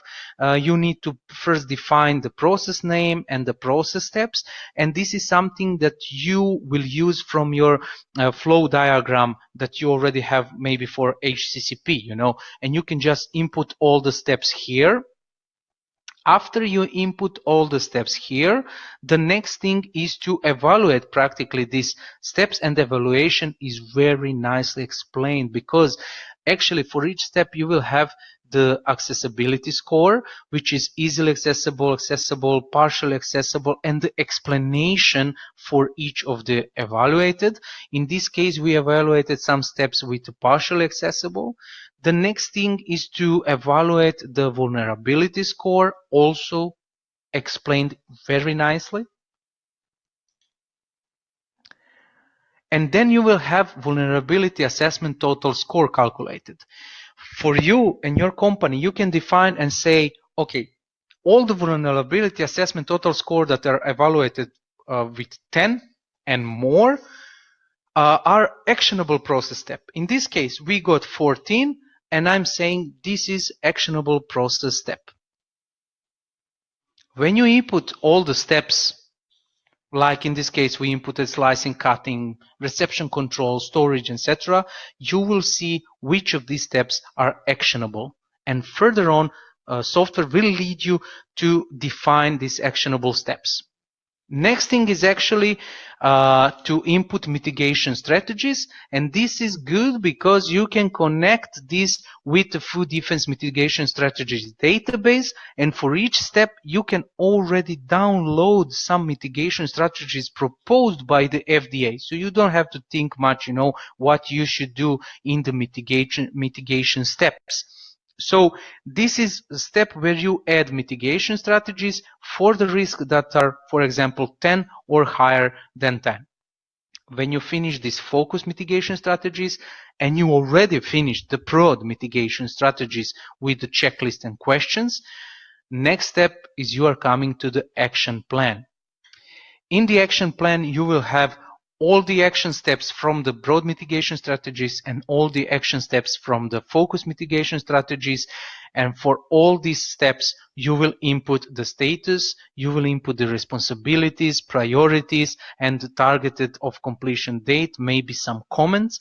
And actually with this, you will have the clear action plan of the things what you should do. Before that, there is also adding of emergency contacts. And after that, you have the step of food defense plan. In the next step of food defense plan, the software already made for you the plan, and only thing you have to do is to download it maybe or transfer it to PDF or Word document, and this is actually your food defense plan. At the end of this software, you will have really clear identification of your food defense, and for me, till now, this could comply with all the requirements of the standard and the guidelines that we already mentioned.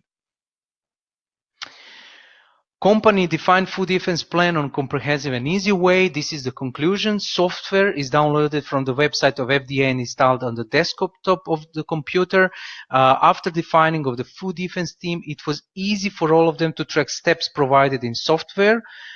Really what helped was part with broad mitigation strategies where majority of threats are shown and numerous actions are defined to prevent them or put them under control. Some further vulnerability assessment helped in focusing more detail on process steps, and we used already defined steps from implementation of HACCP like flow diagram and hazard analysis. For each step, clear threat evaluation level is calculated automatically by software. We only define that all steps evaluated above 10 will be actionable steps. Software is connected with the FDA database for mitigation strategies, which helped understand more what we need to do. At the end, food defense plan is defined and could be exported to PDF. All actions are easy to track. For whole software guided process, we needed about 8 to 10 hours to fill in. But of course, this will depend on the size of the company, of the difficulty of the processes, etc., etc. So this is actually the food defense plan. I will show you next the case study for the dairy industry where I mentioned FMEA and Carver shock method. This case study is to illustrate how FMEA process may be adopted. Only written actually, they are written as formal records of the FMEA exercise and do not attempt any background company context.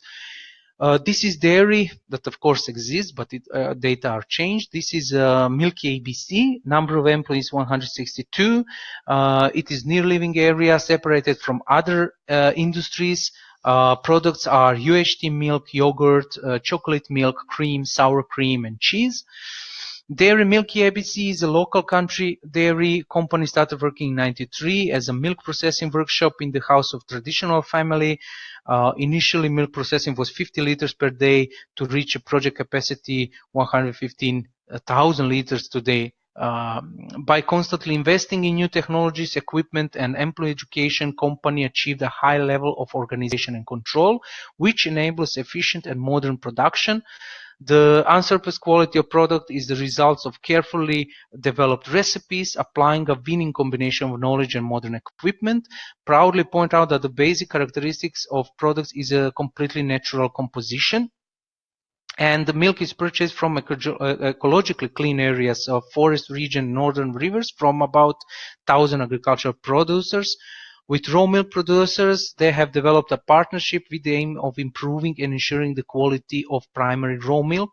The distribution of product is constantly expanding thanks to interest of consumers. They cover the territory of main cities and central region of country with the tendency to grow. Actually, here we used FMEA. This is FMEA form sheet used for company milk ABC in food defense assessment. When you look here on your left side, we have process step, we have threats, vulnerability, and threat cause. Then we have some mitigation measures, and of course the calculation of the occurrence, significant, and for me something that is very nice, detection. So important for FMEA here is to say, can we detect some threat in our company, you know? And because of this detection, later risk assessment or risk priority number could be different, you know. According to risk priority number, you can see it in the table down. If it's calculated as high, medium, we will perform some additional measures, and again, we will calculate the risk after we have taken all the measures. Here you will see the steps that I inputted. Let's show it, for example, the step of collection of raw milk from farmers. We have threat like intentional contamination of raw milk. And here vulnerability could be the contamination in collectors for raw milk or in cisterns for transport. Threat cause here is that we have maybe some unsatisfied farmer or a driver for the transport. Mitigation measures that we have now implemented are the regular payments. Milk is controlled by internal laboratory on reception prior to unloading. Here occurrence is evaluated as low, significance is evaluated as 4, like moderate or severe error that could happen because we still have some internal laboratory at the controlling, and detection here is very high because of the controls on the reception. So actually risk priority number is calculated if you multiply all of these numbers, and these proposed measures are not needed because the risk priority number is very, very low. If you look at some other steps, like for example, step of preparation of cheese, this is 4th step.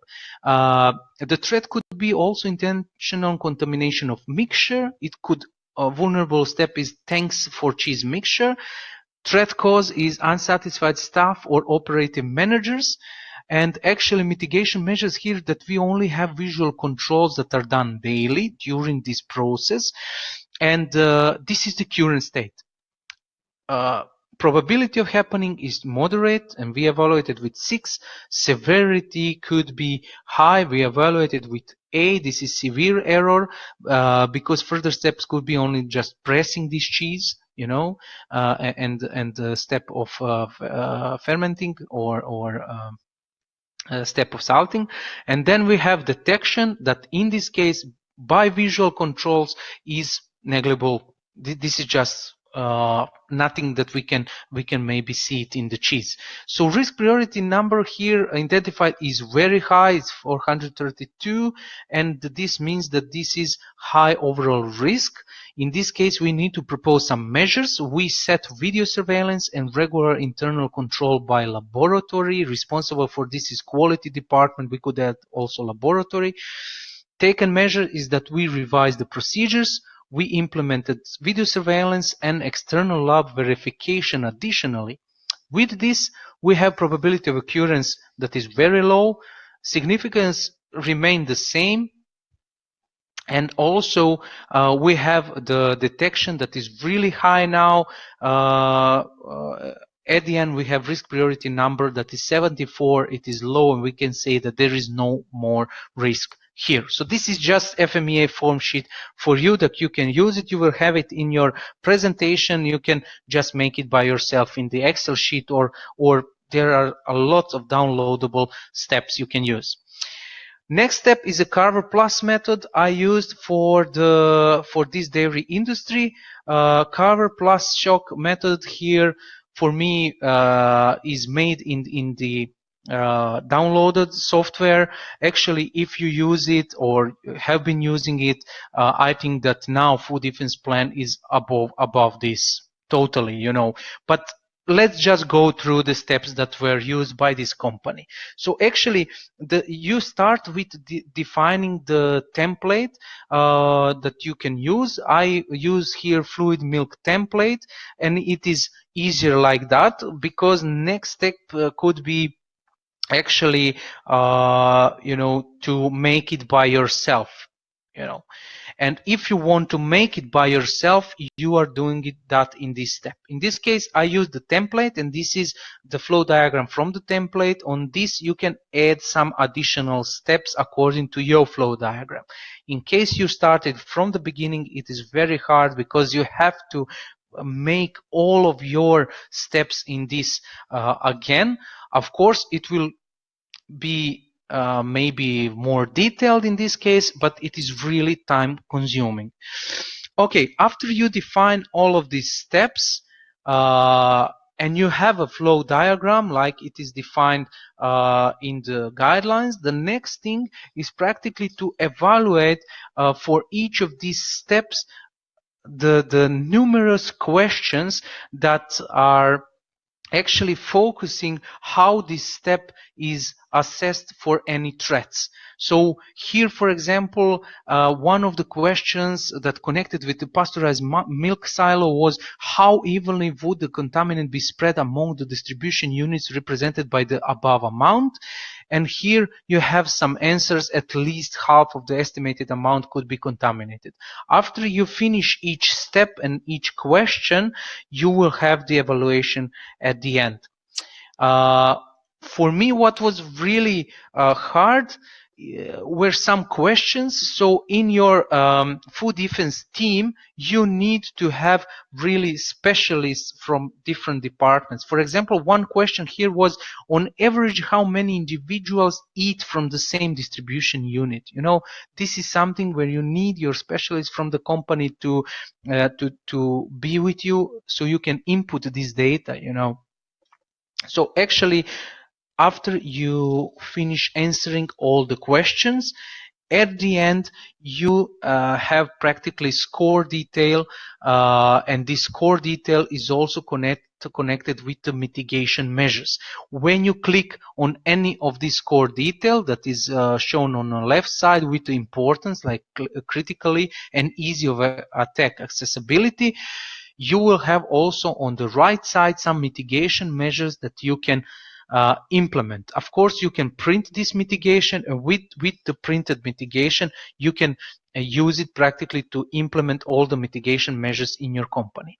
The next step would be, when you implement the mitigation measures, that you come back to the Carver manufacturing software, and actually you go again through all the steps and the questions, and after answering differently now because you implemented some measures, you will have different ratings, of course.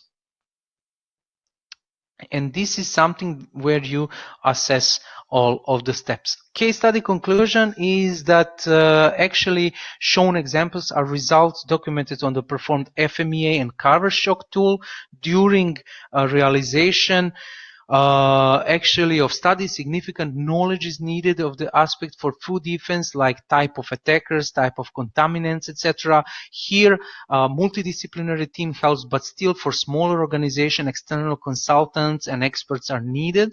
FMEA has a really good overview of threats, evaluation and risk level with implemented mitigation measures and actions in case of high risk, but for realization of the same specific knowledge of FMEA model is needed. Carver Plus Shock tool is software tool, and you follow set steps. Still, there is no detailed food defense plan at the end, and you need to know all the aspects of the production like sales, distribution, etc. Time to finish Carver Plus Shock is 2 times longer than used for food defense plan builder, in case that you use template for flow diagram. If made by yourself, this time is up to 4 times longer. Trust me, I already calculated and used it in this dairy company together with the team, of course. And with this, we come to the which of the food defense tools you would use, and you have the pool already set. So Simon, if you can just start the pool, and Well, please for all of you. Yeah. Oh, it's working. Okay. Yeah, yeah.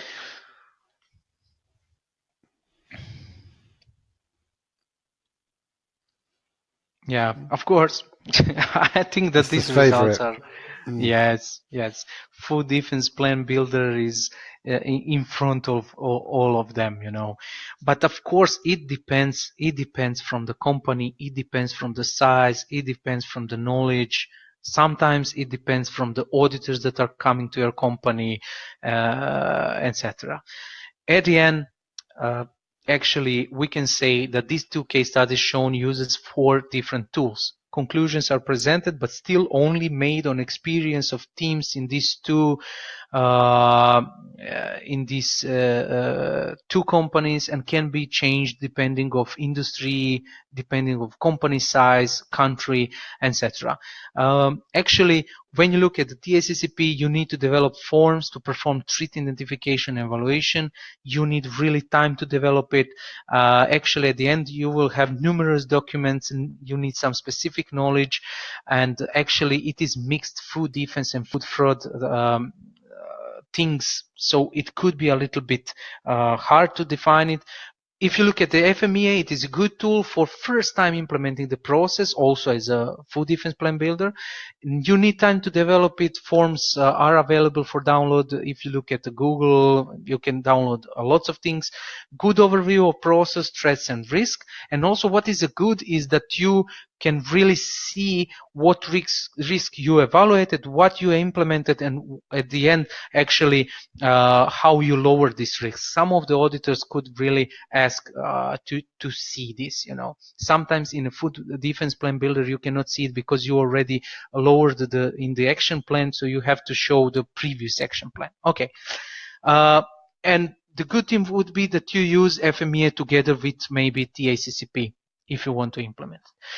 Again, for me, the good thing here would be Food Defense Plan Builder and FMEA, but of course, really hard to develop it and time consuming is the TACCP and Carver plus Shock method tool. This is just, let's say, a little bit old for these new times. Okay, with this actually we came to the end of this second part. And with the end of this second part, actually, we came to the questions, if you have it. Or you can type it in, and after the break, we will come back and answer all of your questions. Yeah, we'll do that, Vladimir. We'll take the break, and then we'll come back and if there's any questions. Okay. Yeah, these. So we are here. Yeah, I can't see any questions. Well, actually, Clinton did ask if there is an FMEA template. Is there one in the documents folder at all? Well, actually, we can send it later if anyone needs, but it is very easy to make it. You know, you can just practically copy it in the Word document. You know, you just have to fill it in. Additionally, if you type any FMEA template in the Google, you can download lots of different ones. Very useful. You just need to input the information in it. You know, and the team. Yeah. Okay. Okay, let's move on. Yeah, let's move on. So, our third part and next thing is food fraud, or actually food frauds. And as I look at it today, this is becoming more and more important than food defense. You know why? Because food defense situations happened.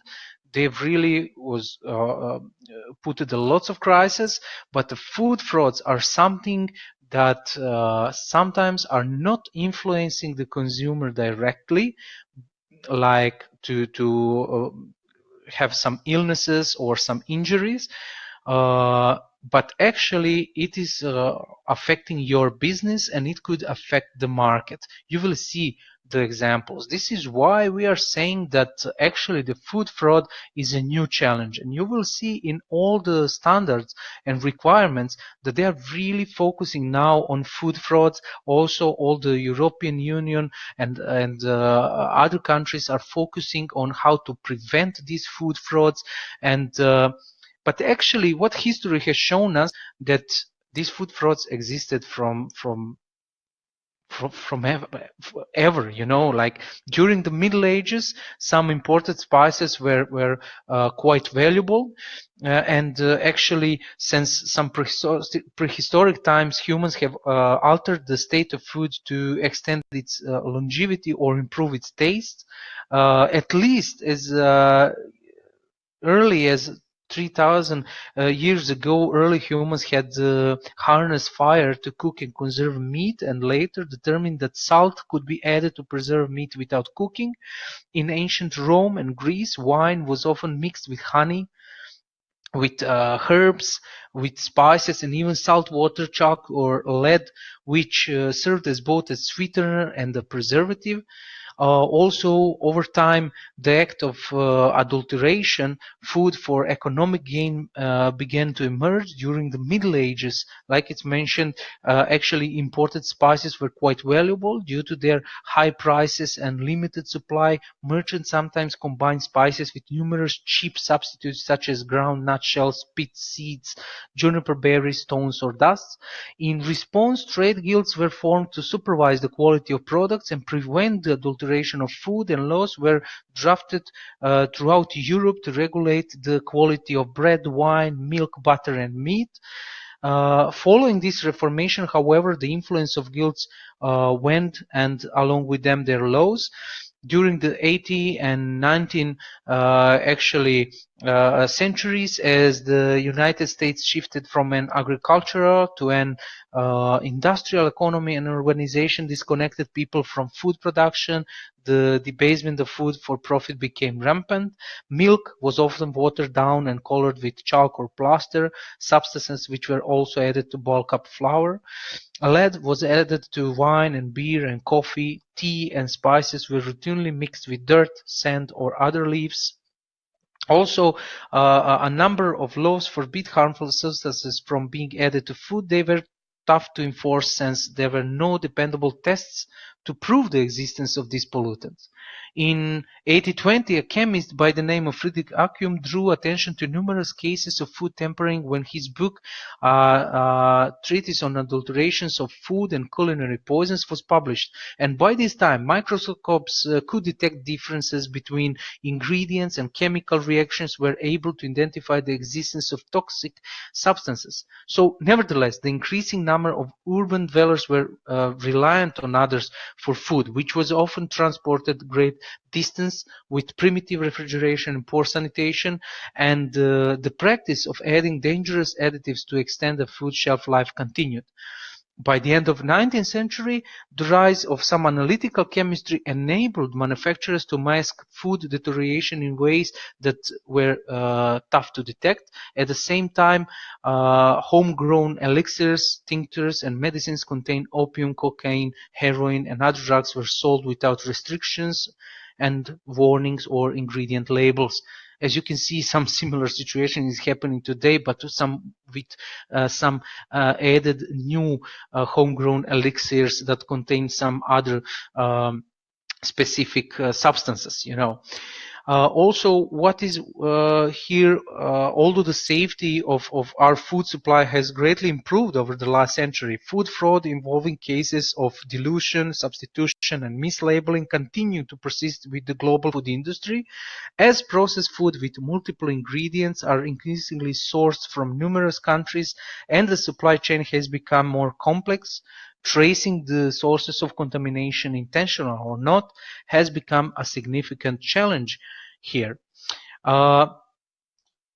Just once more to return to graphic and take a look at food fraud and VACCP only.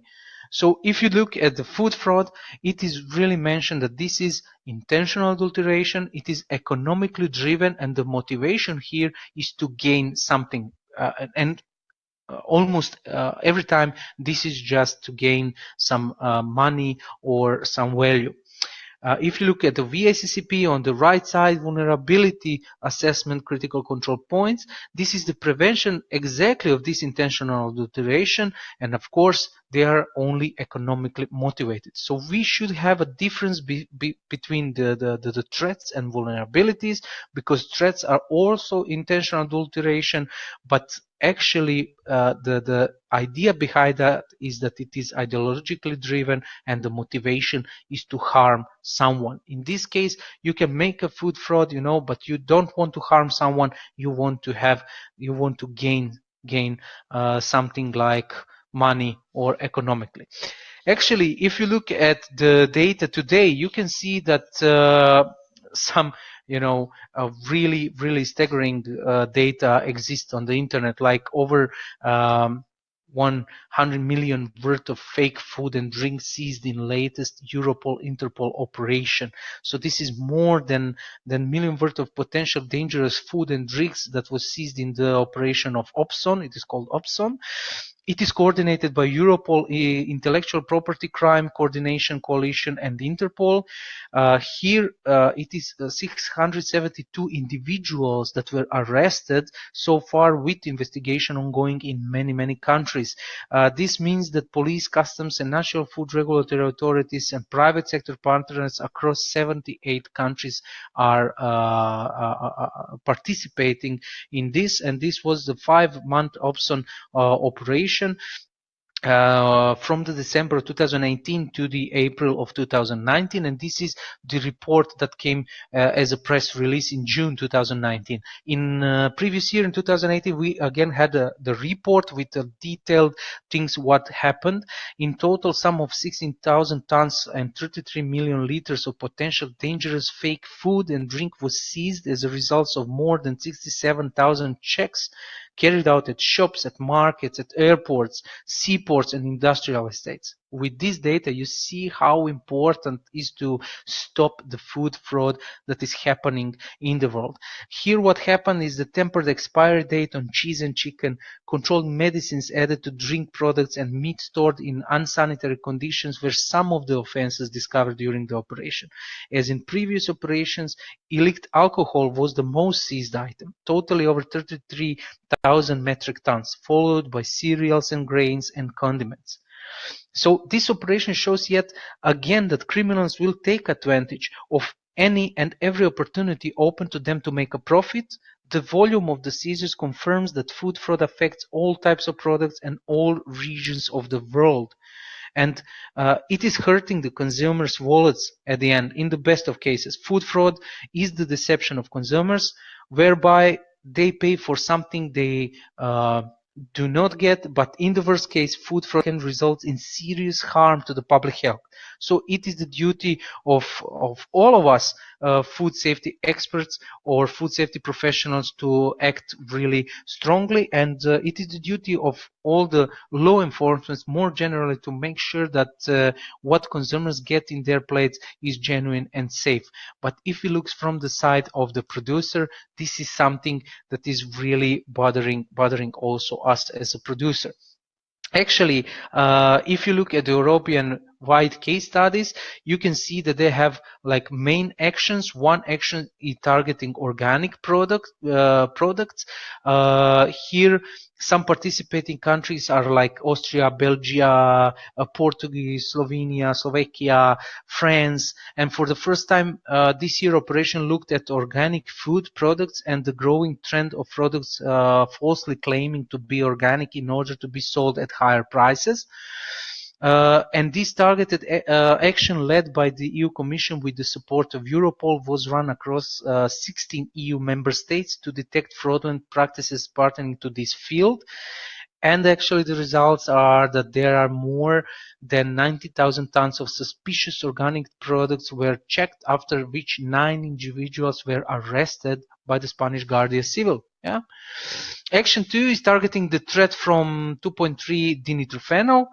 And here what this 2.4 dinitrophenol is used, DMP, is a toxic chemical which is sold as a fat burner. So predominantly online. So if you are fat a little bit like me, don't buy it online, go run somewhere, don't drink 2.4 DMP. Consumption of DMP can have severe consequences for the health of consumer and has proven fatal in a number of instances. But here, a total of 23 seizures of DMP were made in the framework of this targeted action through intelligence-led interventions at residential addresses, test purchases, and through the detection of parcels by custom authorities. And through the seizures, it is estimated that the equivalent of 50,000 capsules of DMP have been prevented from entering the consumer market. Yeah. So if you look at the comprehensive online activity has also taken place. In total, over 75 online sales offering have been removed. Action 3 is targeting coffee. And here, actually, it was done through the 14 European countries in order to uncover possible fraudulent practices pertaining to coffee labeled as 100% Arabica. With the support of Europol and the EU Commission, the action focused on the substitution of pure Arabica coffee variety of the highest quality, by cheaper lowland coffee like Robusta. In total, nearly 400 coffee samples were analyzed as part of this action. Okay, before we continue, we kindly ask you to answer one poll question. Have you ever had a food fraud crisis in your country?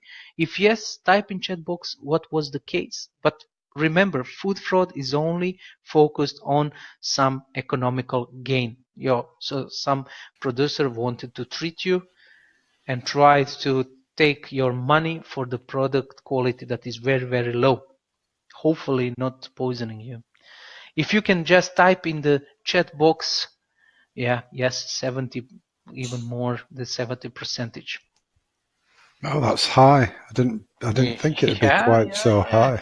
You will see later the reports. Reports are clearly showing that there are food frauds happening every day. Because you can prevent the food. Some intentional contamination by, let's say, employees. If you have a regular paychecks, if employees are, satisfied, etc. But the food fraud is something that comes, I might say, from the top management. This is something that top management wants to do it. Yeah. So, yeah. Horse meat scandal. Yes, this one is very known. Honey maple syrup. Yes, this one is very known. All of these are very known. So actually, I have one case that is interesting also, Simon. When I was talking in Serbia here with people about some food frauds, they say but you will have to confirm it and to go to this. They say there is a museum of trade in England. And in this museum of trade, there is a barrel that was sent in 30s from Kingdom of Serbia, actually Yugoslavia, and this was export of schnapps or rakia, here known, from plums. And they have cut this barrel, and in this barrel there is a part filled with rocks. So this is actually, also food fraud with the amounts, but, they made the wooden barrels with the separate, part where they fill it in with rocks, and the part where you fill it in with schnapps and alcoholic drinks. So this is, as I mentioned from the previous slide, it is coming from all kind, and it is all ongoing, Where there's a chance to make a quick buck, people will always try. Yeah.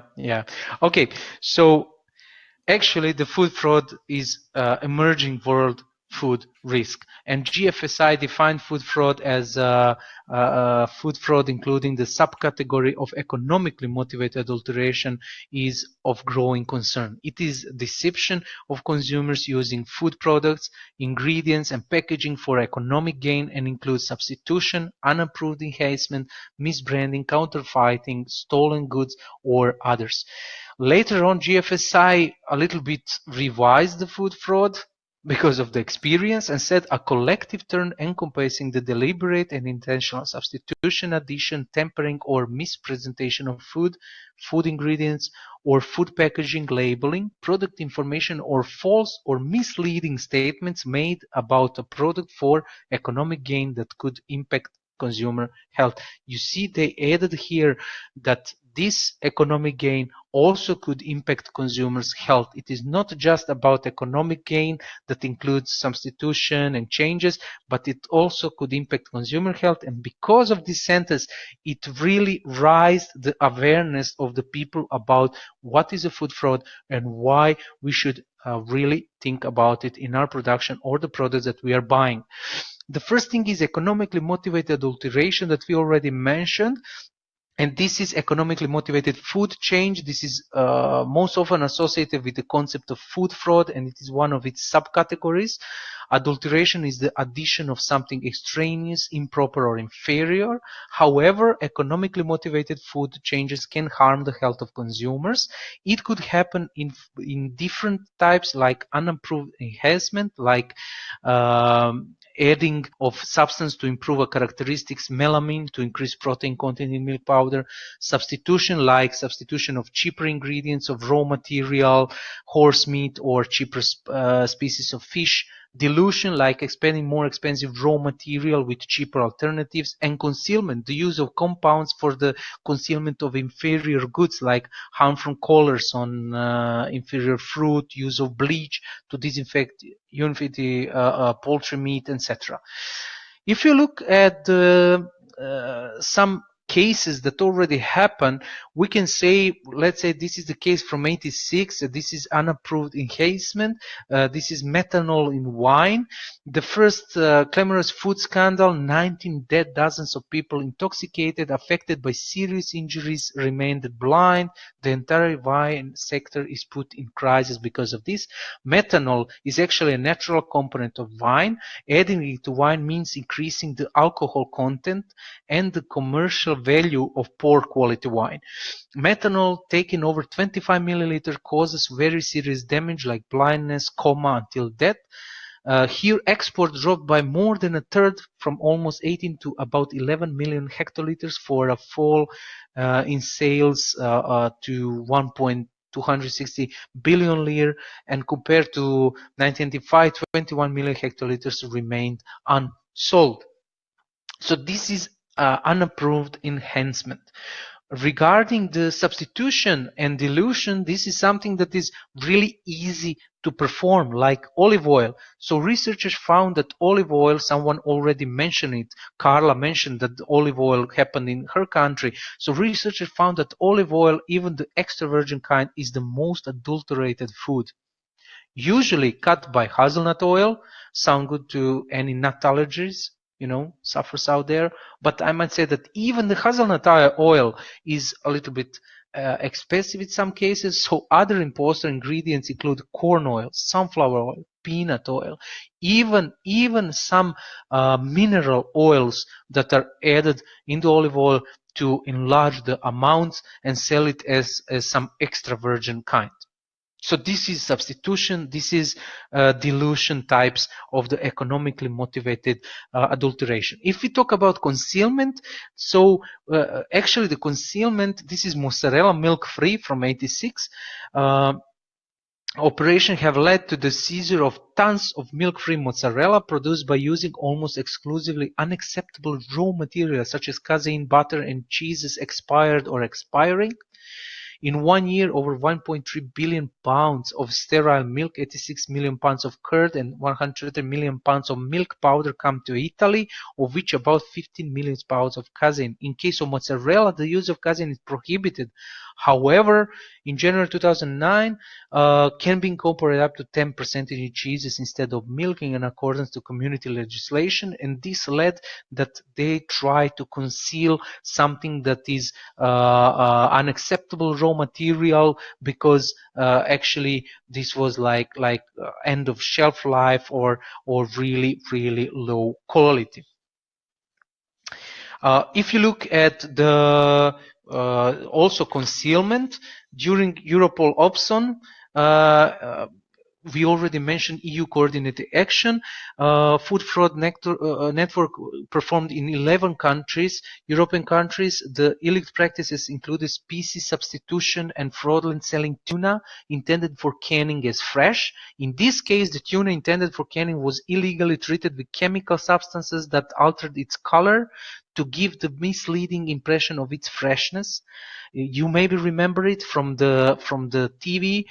You also see that in total more than 55 tons of tuna were seized and more than 380 samples were taken. According to recent information, there are still suspicious relating to tuna on the market that has been treated to change its color. If you look here, what is intention to use of authorized or unauthorized additives, are also potential. It's 200 million euros per year, but it has a deception of customer, like poor quality tuna sold as high quality, and it could have some public health issues. A high level of histamine can lead to allergic syndrome, and nutrients may lead to formation of some carcinogenic materials. So this is actually, we started, someone wanted to have economic gain, but at the end we are deceiving the customer and coming to the health issues even. But when we talk about food fraud, we need to add some additional things. This is counterfeiting, this is fraudulent labeling, and gray market. If you look at the counterfeiting, this is passing of inferior goods as established brands for financial gain. This could be through the creation of counterfeit packaging and products, or the theft or genuine packaging materials. This happened, for example, in Italy. They had really expensive wines with geographical origin, and this was criminal activities. They used the bottles, they stole the labelings, and they pour some other wines in it that are really low of quality and with no geographical areas mentioned, and then put it on the market. And this is practically counterfeiting of the wine, for example, that happened in Italy. Fraudulent labeling could be such as incorrect provenance, like expired data code, non-organic being sold as organic, non-halal meat labeled as halal. This is all fraudulent labeling examples. Gray market, this is something that each country is struggling. This includes genuine products sold through routes which are unauthorized, unofficial, or unintended by the manufacturer. This could be excess quantities of legitimate products are made in excess of agreed volumes for sale on the gray market. This could happen for the producers of eggs. For example, they produce each amount every day, then they cannot sell it on the regular market. They put it in the fridge, and then or in the minus chamber, and then they sell it at the agricultural markets or for lower price as a fresh eggs, but actually it is not fresh. So this is something that market is suffering, and this could be also called a food fraud. Some texts, for example, past 96, include the threats of espionage and cybercrime. Espionage, for example, this is theft of confidential recipes, information, or other intellectual property. However, there is a need for caution here, as although the threat may not have an immediate impact on the product, it may lead to future counterfeiting, which could cause potential upset to the consumer and loss to the company through brand damage and financial losses. And also cybercrime, that is new, but for example, the targeting of website sales, which may result in theft from the consumer and the business, but does not have a direct impact on the product, for example. But it is called a food fraud because someone is using your, let's say, marketing with food to make a fraud. Yeah, you can take it like that. If we look at the food frauds, we might say that there is a different types of food fraud effects.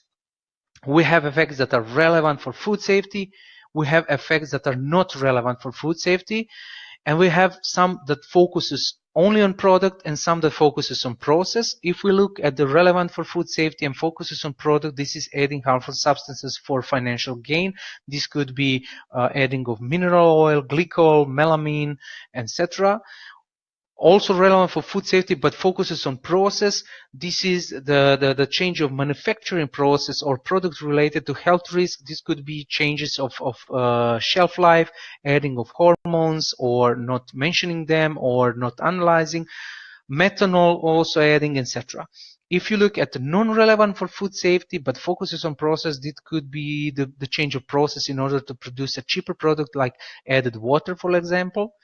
And in case studies, I will show you in which case this is done. Focus on product but not relevant for food safety could be a raw origin, substitution, species, etc. This is only and focused on economical gain. Regarding the food fraud, you can use all different databases with information. So you can here you see a good food fraud database.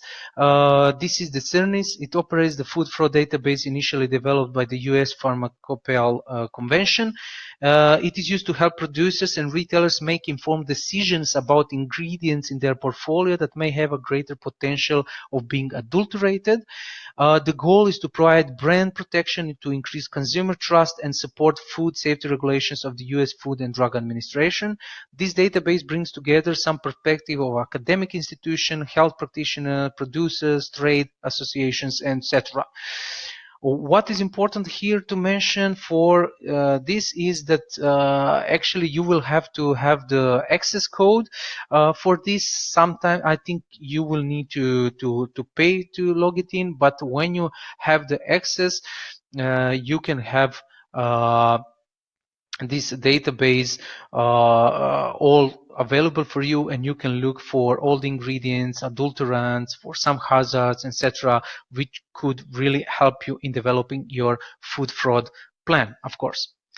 Next, also useful regarding some other databases, you can always go to food fraud summary of EU Commission and take a look at monthly summary articles. As an example, here is article from September 2019.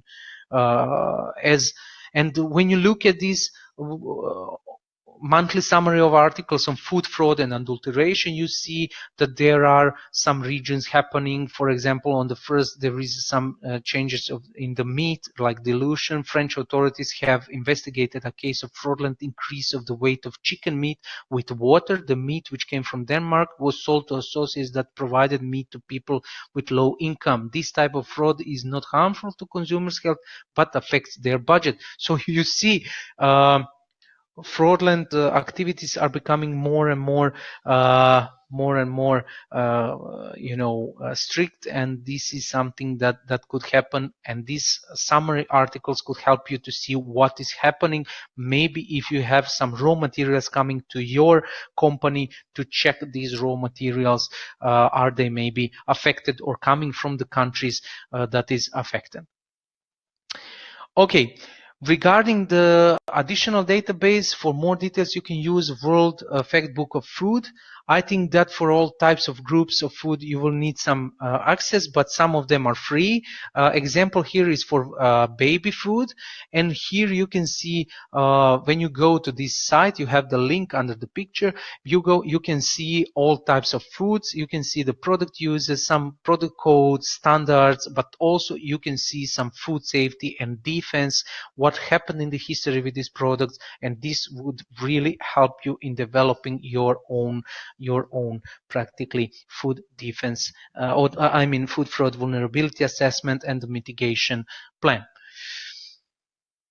GFSI, of course, is dealing with the food frauds in its own way and through these requirements. Actually, 3 requirements are set: food fraud vulnerability assessment. The standard shall require that the organization has a documented food fraud vulnerability assessment procedure in place to identify potential vulnerability and prioritize food fraud mitigation measures.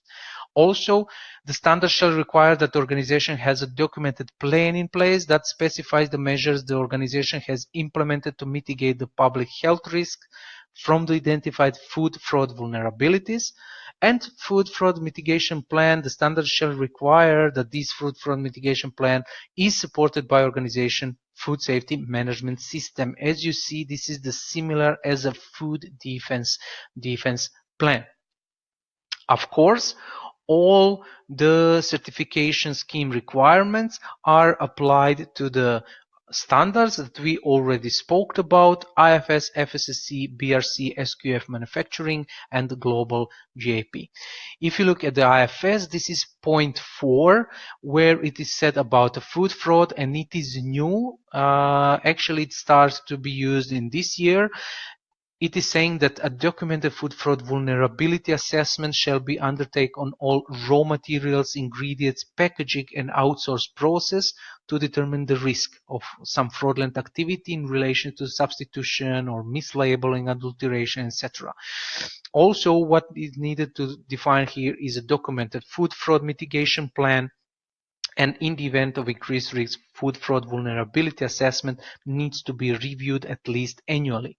For FSSC, this is in a point 254, this is food fraud mitigation. And for the food fraud mitigation, the organization shall have a documented procedure in place to conduct a food fraud vulnerability assessment and to implement mitigation measures. So you as a company need to have a documented procedure that conducts a food fraud vulnerability assessment and implement mitigation measures, which will be audited by the auditors coming to your site.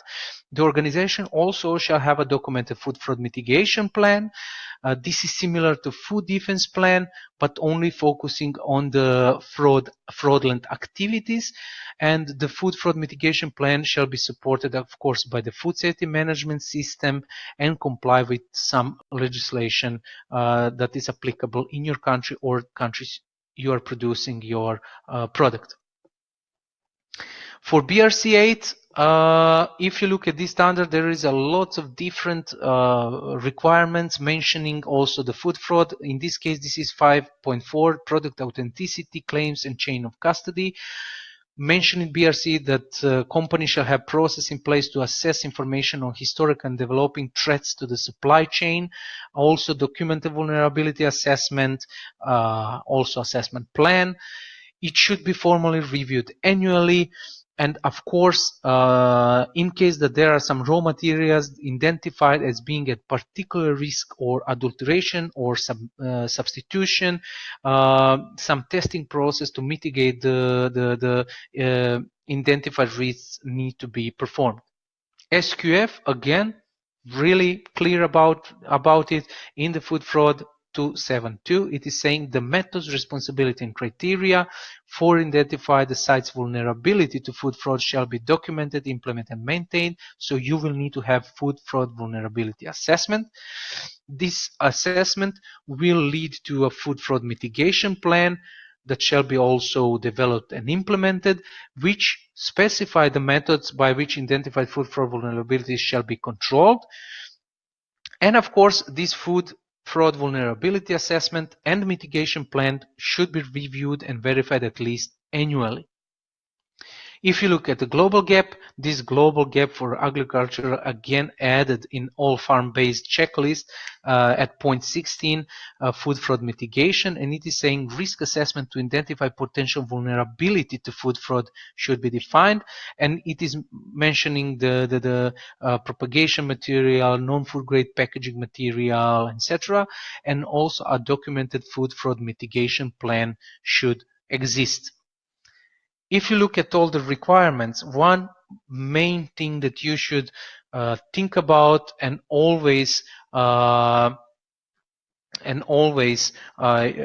you are practically look at it, food fraud and food defense mentioned through other standard requirements.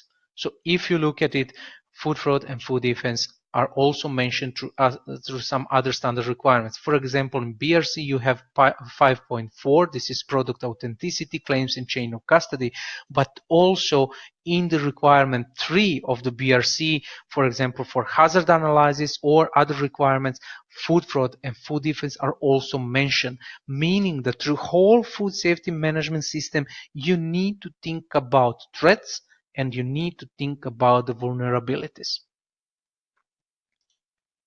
Key points for you to remember: vulnerability assessment, you need to perform it for raw materials, for ingredients, for packaging and outsourced process, and think about potential risk of adulteration or substitution and other risks.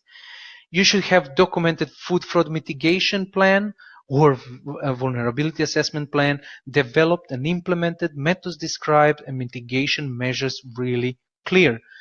You should review and verify it at least annually. And of course, you use publicly available databases that we already show you and annual reports to regularly update your food fraud mitigation plans and your vulnerability assessment. With this, actually, we came to the end of this third part. And if you have questions, please set it now. And after break, we are going to the fourth and final part, which will talk about some guidelines and the practical steps of implementing this food fraud. Okay, any questions, anybody? If not, you can just put it while we have the break, and then we'll pick up on it on our return. Yeah. Okay. So about 10 to the hour, we'll be back. Yes. Yes. Okay. Okay. See you. Okay. Okay. Yeah. There is one question there, Vlad, from Agnetha. How can QA or other personnel mitigate or help prevent food fraud when the top management or business owners might intentionally want to go through with this? Yeah, actually, this is a food fraud for the consumer of the company or for the market that exports this company. But we are talking about the food frauds that could affect your production, coming from the supplier. On the other hand, if you have this activity that business owner or top management wants to perform the food fraud, you cannot mitigate it like with some preventive actions. You only can say it to the regulator. So this is one step. The second step, because I know this is practically connected with the quality assurance job, you as a quality assurance need to work in that company. If you say this is fraudulent activity, your top management say, okay, you will not work for us, for example. I had this similar case. What happened is that quality assurance person told me, okay, we are not adding enough nuts in this product like it is mentioned on the labeling. I have performed the traceability test, go through this traceability test and actually show it in the report. And with this report, I issued like critical non-conformity and stopped the certification process. So actually this was found out by the auditor and not by the quality assurance, but this is thing that you could do in this case, but actually you cannot evaluate in your food fraud plan what in cases that owner wants to perform it intentionally. You can mention it, but of course, top management depends of course of the organization. If it's the owner, it is very hard to mitigate that. If it's the top management in the company that is internationally doing business, then you can mitigate it through the internal audits that are happening or the audits happening by suppliers or something like that. I hope I gave enough answer to help you. Okay. Thanks, Vlad. Yeah? Yep, let's move on. So we are continuing further. Actually, we are going to go through the food fraud guidelines for implementation, and there are several different guidelines that could help you implement that could actually help you implement food fraud in your company. We will cover 4 of them that are very practical and similar in many steps. Again, we will go through PAS 96. Also, we will mention FSSC 22000 guidance document, food fraud mitigation, IFS food, product fraud guideline for implementation, and SQF food fraud guidance document for sites and auditors from 2018. We will start with the PAS 96, and he describes threat assessment critical control points that we already mentioned, a risk management methodology that aligns with HCCP but has a different focus on employees from different disciplines, human resources, procurement, etc. If you look at the purpose of PAS 96, it is guide food business managers through approach and procedures to improve the resilience of supply chains to fraud or other forms of attack. And PAS is defining food fraud as a dishonest act or omission relating to the production or supply of food, which is intended for personal gain or to cause loss to another party. PAS 96, on the other hand, does not make a difference for threat or vulnerability terms, and all is called threat. So assessment is same in this case. What this means that it is same actually is that this threat analysis or the evaluation of each threat is used as for the TACCP. So if you just have the likelihood of threat happening and the impact, and again you have the risk score that is used to evaluate this threat. Only this threat now is more connected to the fraudulent activities. To show you how this is done, I show you through the same case study of the meat industry. Only this time I use the food fraud threats instead of the threats connected to food defense. And you can see that I have some threats to company and infosystem, like company buyers. Possible method is fraud or collision with suppliers. We have criminals like counterfeiting. We have line staff that could perform some theft. We have suppliers of meat and spices that could perform some economically motivated adulteration or enhancement of spices.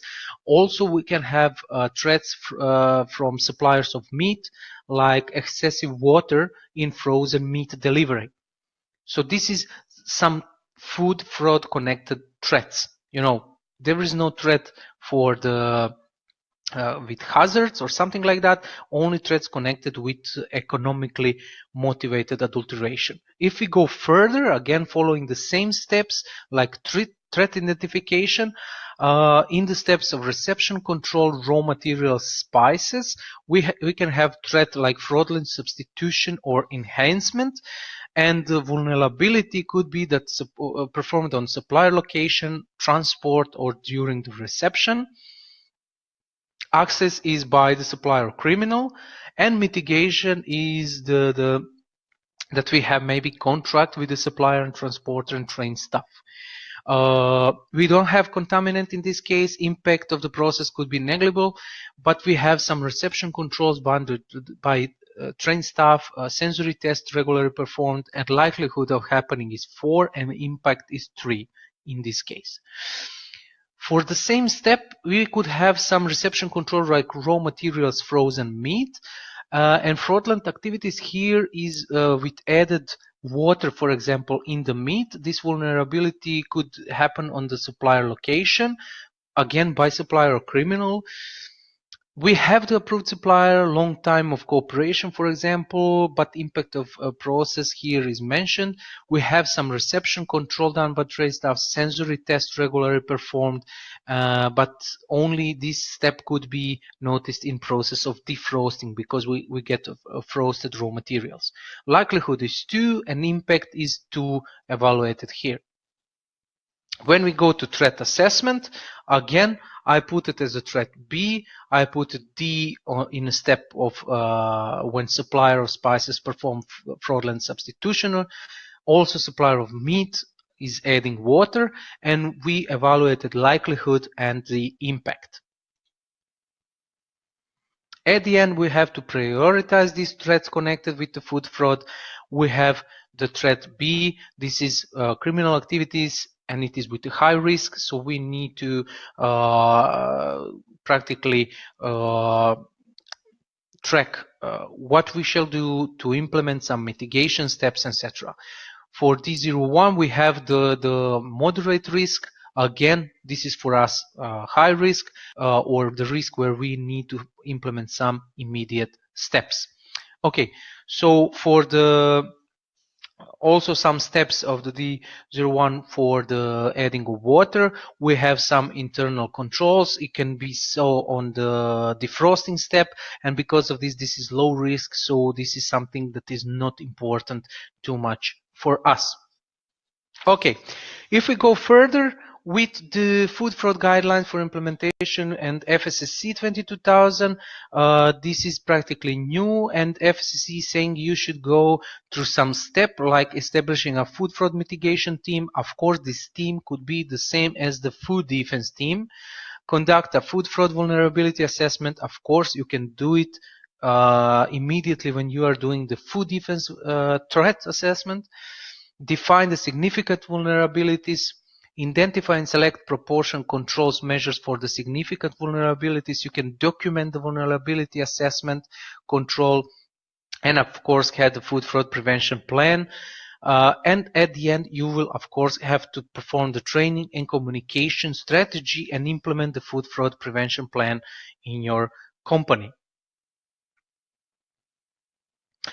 What is FSSC guidance document saying is that when conducting a food fraud vulnerability assessment, you need to take into account some factors like economic vulnerability, historical data, detectability, access to raw materials, relationship with supplier, etc., etc. But what is specifically adding is many more aspects may be taken into account as deemed appropriate. A number of tools have been developed in setting the food fraud vulnerability analysis, and one of them is SSAFE. This tool is freely available. Later on we will talk about the SSAFE, and also we will have some case study connected to this.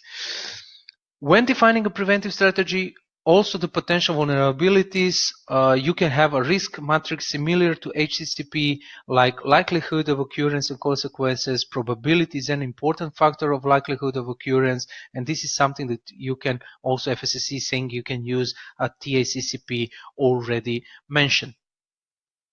But if you want to use the SSAFE tool, the tool is free to use for any company. You can go online or download the application to complete the assessment. I saw that some of you already have used it.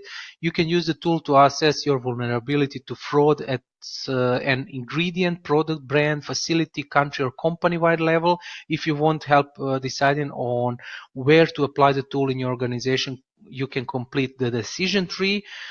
This is an online tool, and it is very easy to use and delegate responsibilities because it could be connected with your emails, and you can deliver the responsibilities to the email. Once you complete it, I will show it later, and depending on how you decide to apply the tool, the assessment will give you a profile of your company potential food fraud vulnerability, which can form the basis for the development of interventions to mitigate intended vulnerabilities, as well as assessing potential risk to the enterprise. Okay.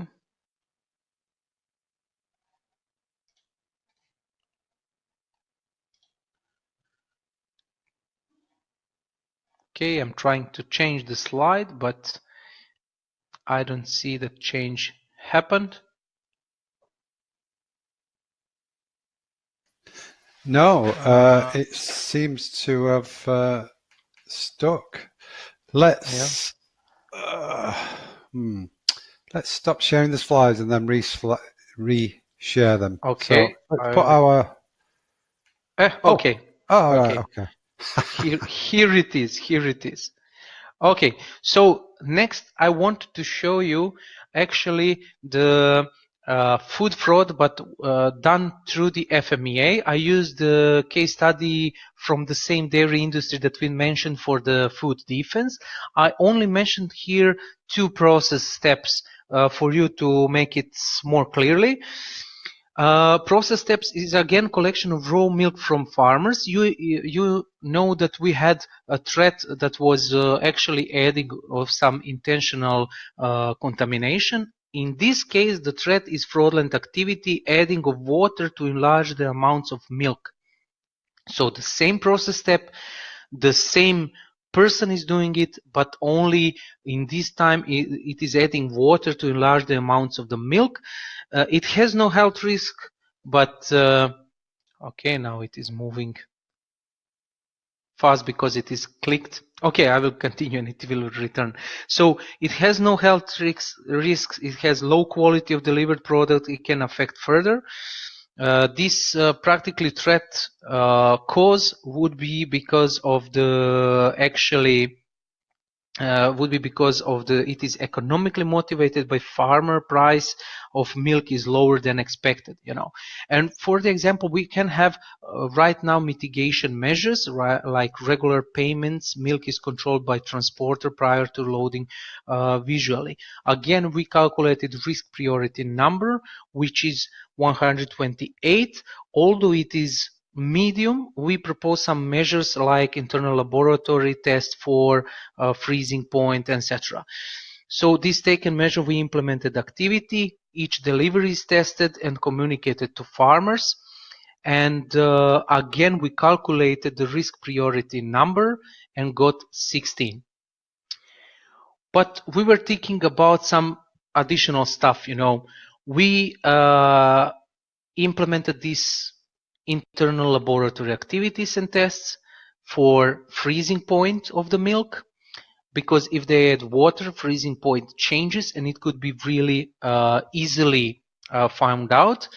But then this producer or the farmers think of something new. And this is actually that they added water, but they also added salt in this because of this freezing point. And when we calculated the risk priority number, it was really large because we didn't have any activities in our laboratory possible to test this, or only some visual or something like that. And actually we implemented additional on-location test prior to loading, and this is unannounced, done on the farmer location. And with this implemented activity, we finally came to the risk that is very, very low in this case. So this is type of FMEA that you can use also for food fraud activities. So if you look at the IFS food guideline for implementing food fraud, you can see that actually IFS is saying that in the case you should have practically a product fraud mitigation plan that has a number of steps. This is the identification of potential product fraud activities. This is the evaluation of the level of risk, and also the evaluation for the need for additional control measures. And this guideline is saying that you should use the results of the product fraud vulnerability assessment to develop the product fraud mitigation plan, of course. When you look at the guideline, he is saying that you need to establish risk through some steps. This is risk identification, evaluation of risk, risk response planning, implement and monitoring of controls, and review. This is similar to PDCA cycle. And to establish product fraud assessment team, again, to identify potential product fraud risk, to understand the product fraud vulnerability assessment, to develop the mitigation plan, to implement a monitoring of all controls, and to review and refine the product fraud mitigation plan further.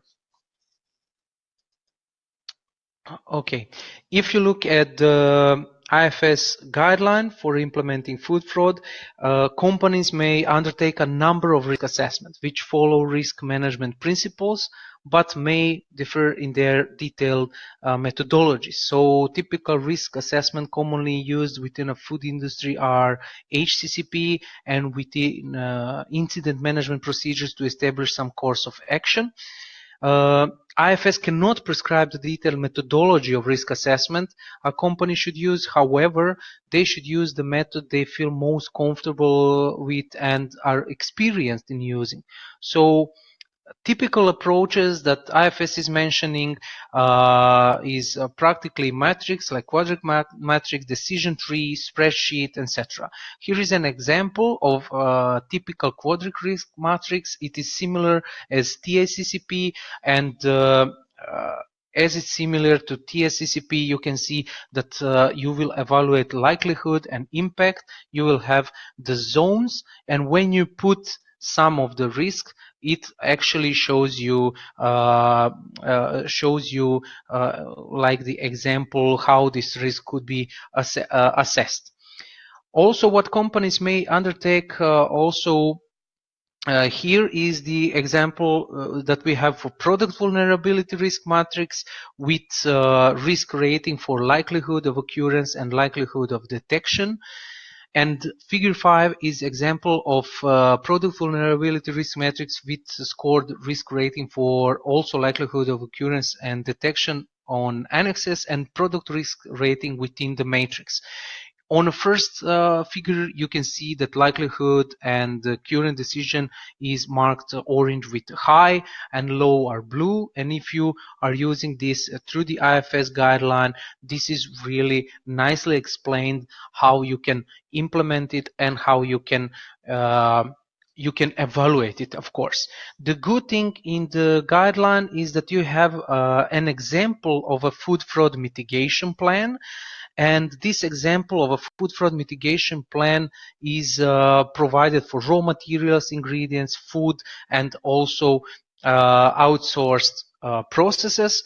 This is just the, let's say, case study that is shown in the guideline.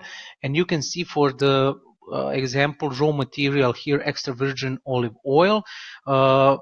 Some supplier, we have product risk score, some supplier risk score, and overall risk score. This is current control measure rating, that is medium. Team decision is to retain supplier, and we have some control measures to retain control measures to product analysis product, and we implement 2 analyses per year. So this guideline has a really nice explained steps for vulnerability assessment and forms of tables you can use. Also, at the end, there are several examples and case studies that can help you in implementing food fraud on your own. Good examples of food fraud mitigation plan can help you in struggling to define the same for your company and also for your production. If you look at the SQF food fraud guidance document, guideline is specifying that the food fraud strategy is similar to the HCCP methodology sites are familiar with.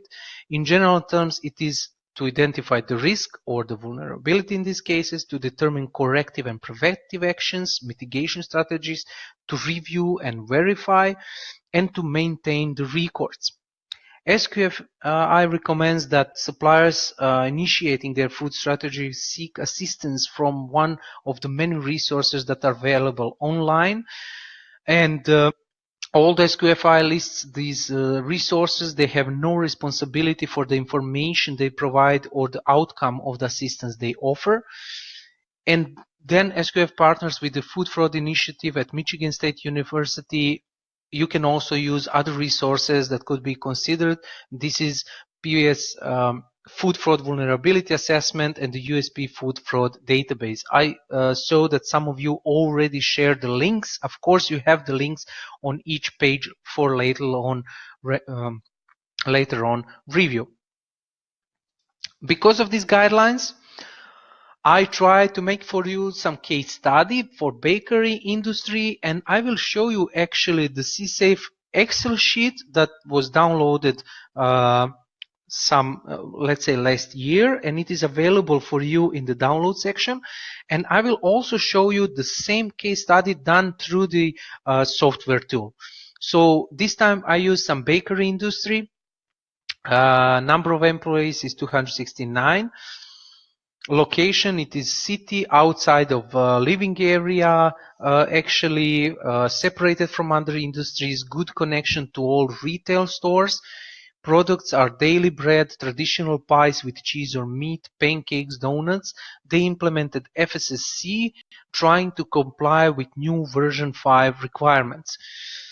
This food fraud vulnerability assessment tool has 7 parts. This one part is a general information sheet regarding company information and the team that completed the information in the tool. A decision tree that is used to help the user to decide where to apply the tool. Then 50 assessment questions, which are very important, and you will need a really qualified team to answer on all of them.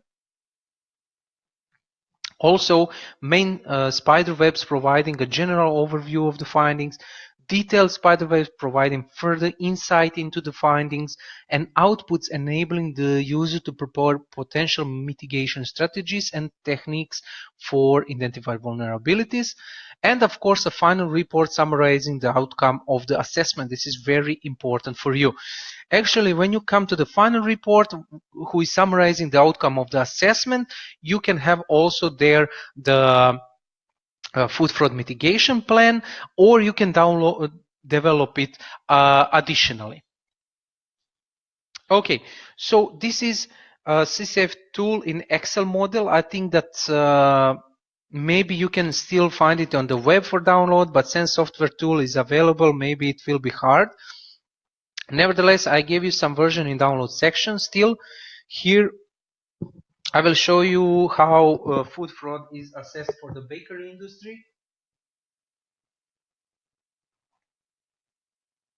And this tool includes also raw materials and supply chain analysis. So first sheet here is actually information and scoping sheet where you enter company, a business unit, location, and also you list all the team members and leaders. Next thing is actually that you justify for selection based and impact analysis.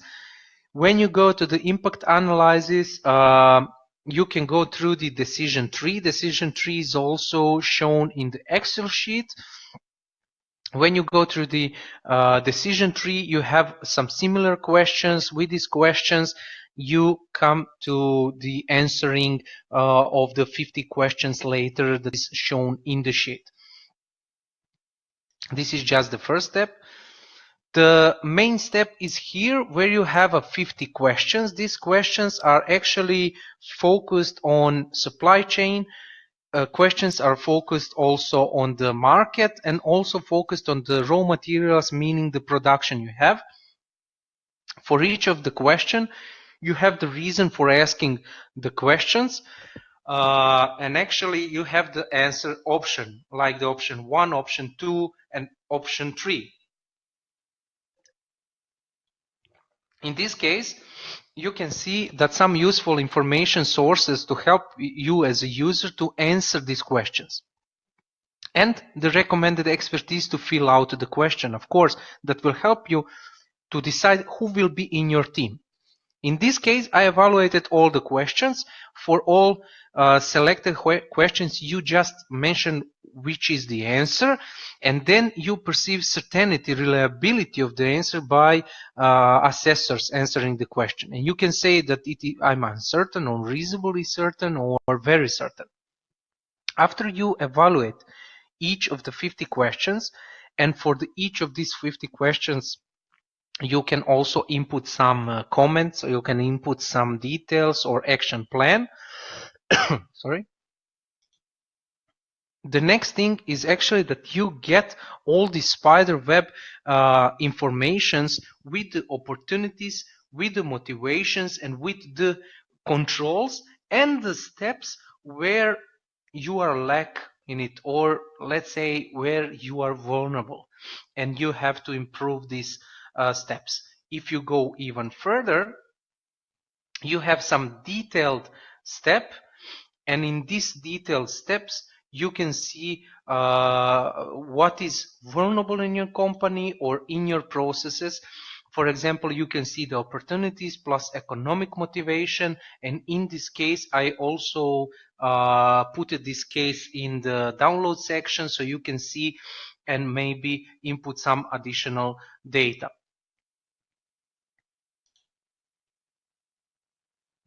Okay, if we go further, at the end you will have the risks with the risk level and the parts, and also you have the control measure level of adequacy, and you can input some conclusions. I set up this tool to be the first time used in the bakery industry. You can have the proposed mitigation, and this is actually where you have to implement a lots and lots of details. Okay, if we go further, Sorry, just to change the slide. Okay, if you go further at the end of this Excel sheet, you have to create a report. Yes, someone already said that the creation of this report is a little bit troubling, but okay, you can show the electronic version. This is something that is very acceptable. In this case, detailed report available also in the document set for download.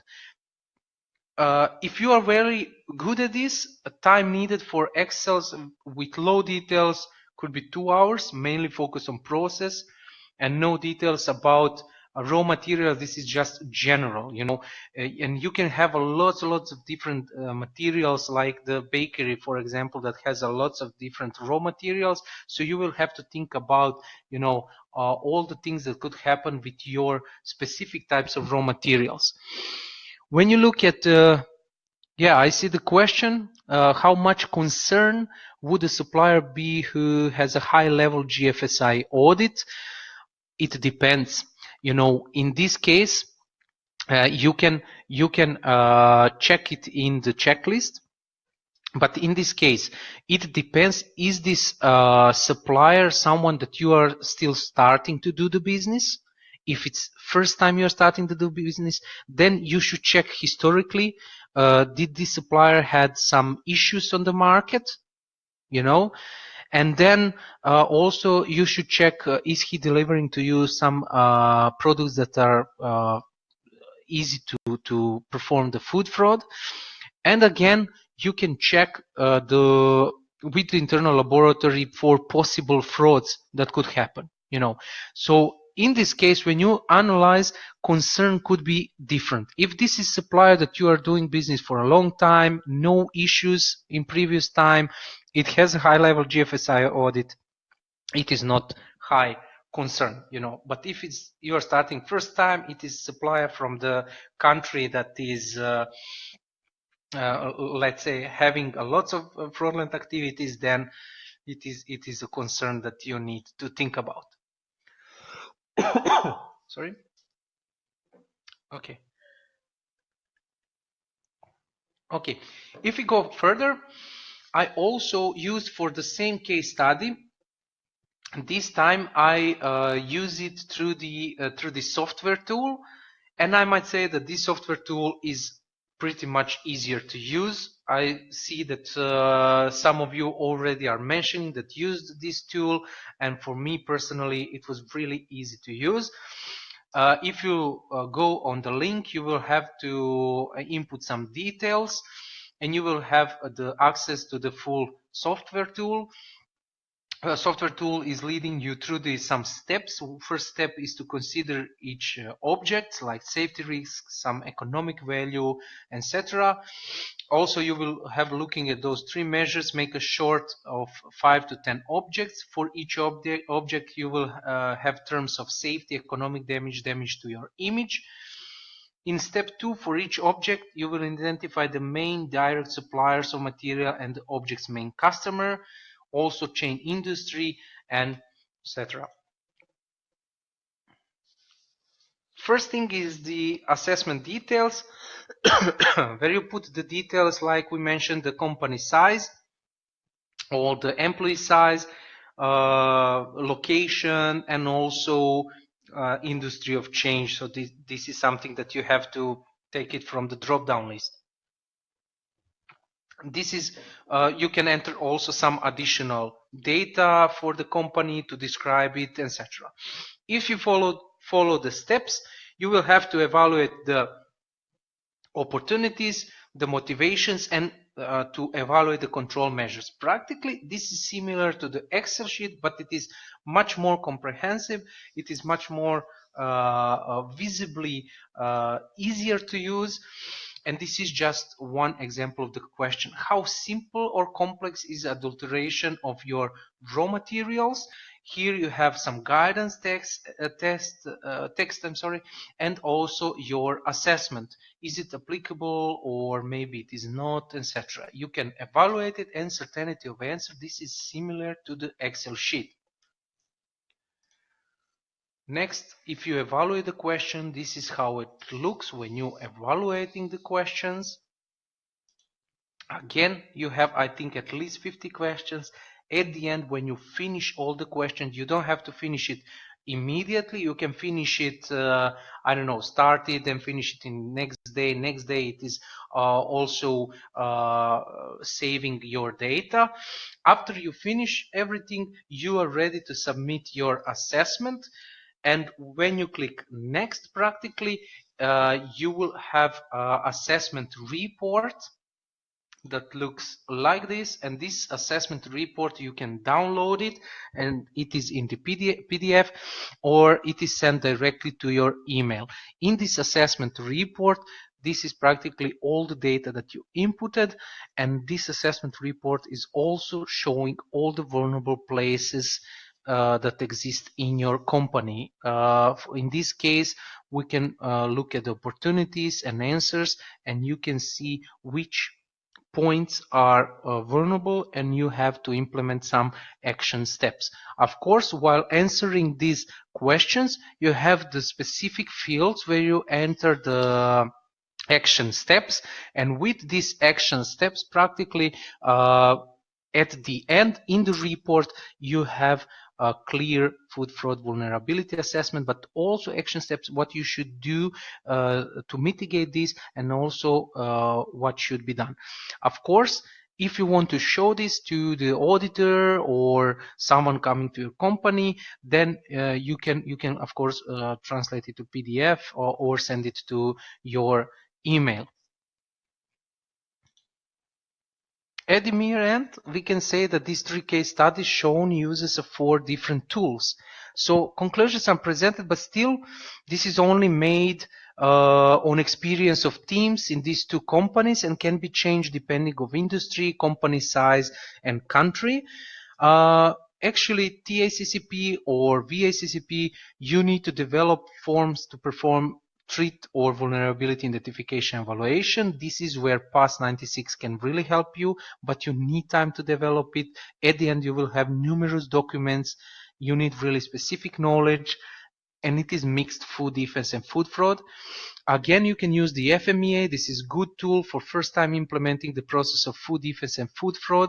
You need time to develop it. Good overview of process, threats, and risks need to be used with one or more tool partially. Maybe you can use the TACCP or the VACCP. Actually, the steps for developing are similar like the food defense, but this time you are only focusing on different aspects of vulnerability, not only the threats. CSAFE Excel, okay, you need basic computer knowledge, fast tool for assessment, easy to track steps. It is free to download it. You don't need some comprehensive knowledge about different topics because there is a lot of explanations already in the Excel. But at the end, you have a lot of things to type in the food mitigation plan. Of course, this is translated to CSAFE software, and for me, you will need also basic computer knowledge, but it saves time. Explanations are available. It is free to fill in and download report. You have direct communication if you need additional details, and this is for me something that I would use to again develop food fraud in my company. And of course, I could use FMEA for some food fraud mitigation plan as a continuance of this CSAFE software. So let's say altogether it would be a final plan. Okay. With this, we came to near end of this training, and I kindly ask you to ask questions, after which we will continue with a short test. I think that Simon already uploaded this test in the Dropbox. If you can see it. Yeah, I did. I'm just wondering whether I should upload it into the sidebar as well in case anybody Yeah, so let's shortly just explain how you will do it. You will have 20 minutes. In this time, we will, of course, shut off our cameras. You will download the Word document. You can type in your answers manually. You don't have to send it to us. we will, after we return, read the answer and you will evaluate yourself.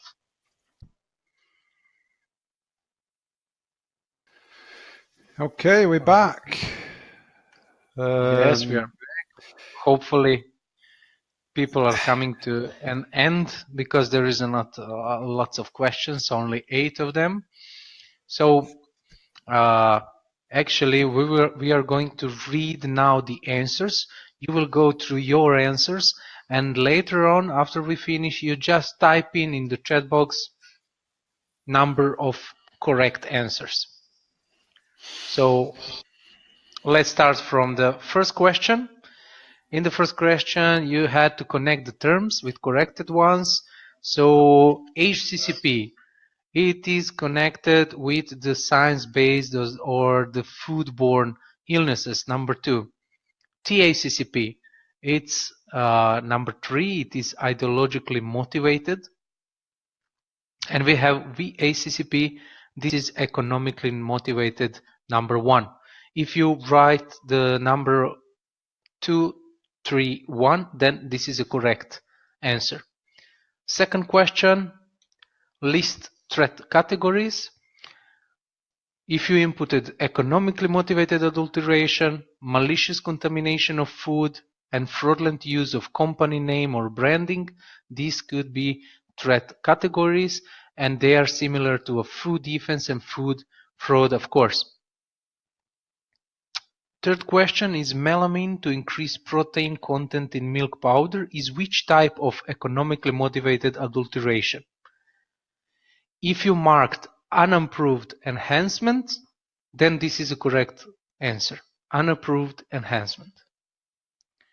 Fourth question is to check 3 required elements for a successful attack.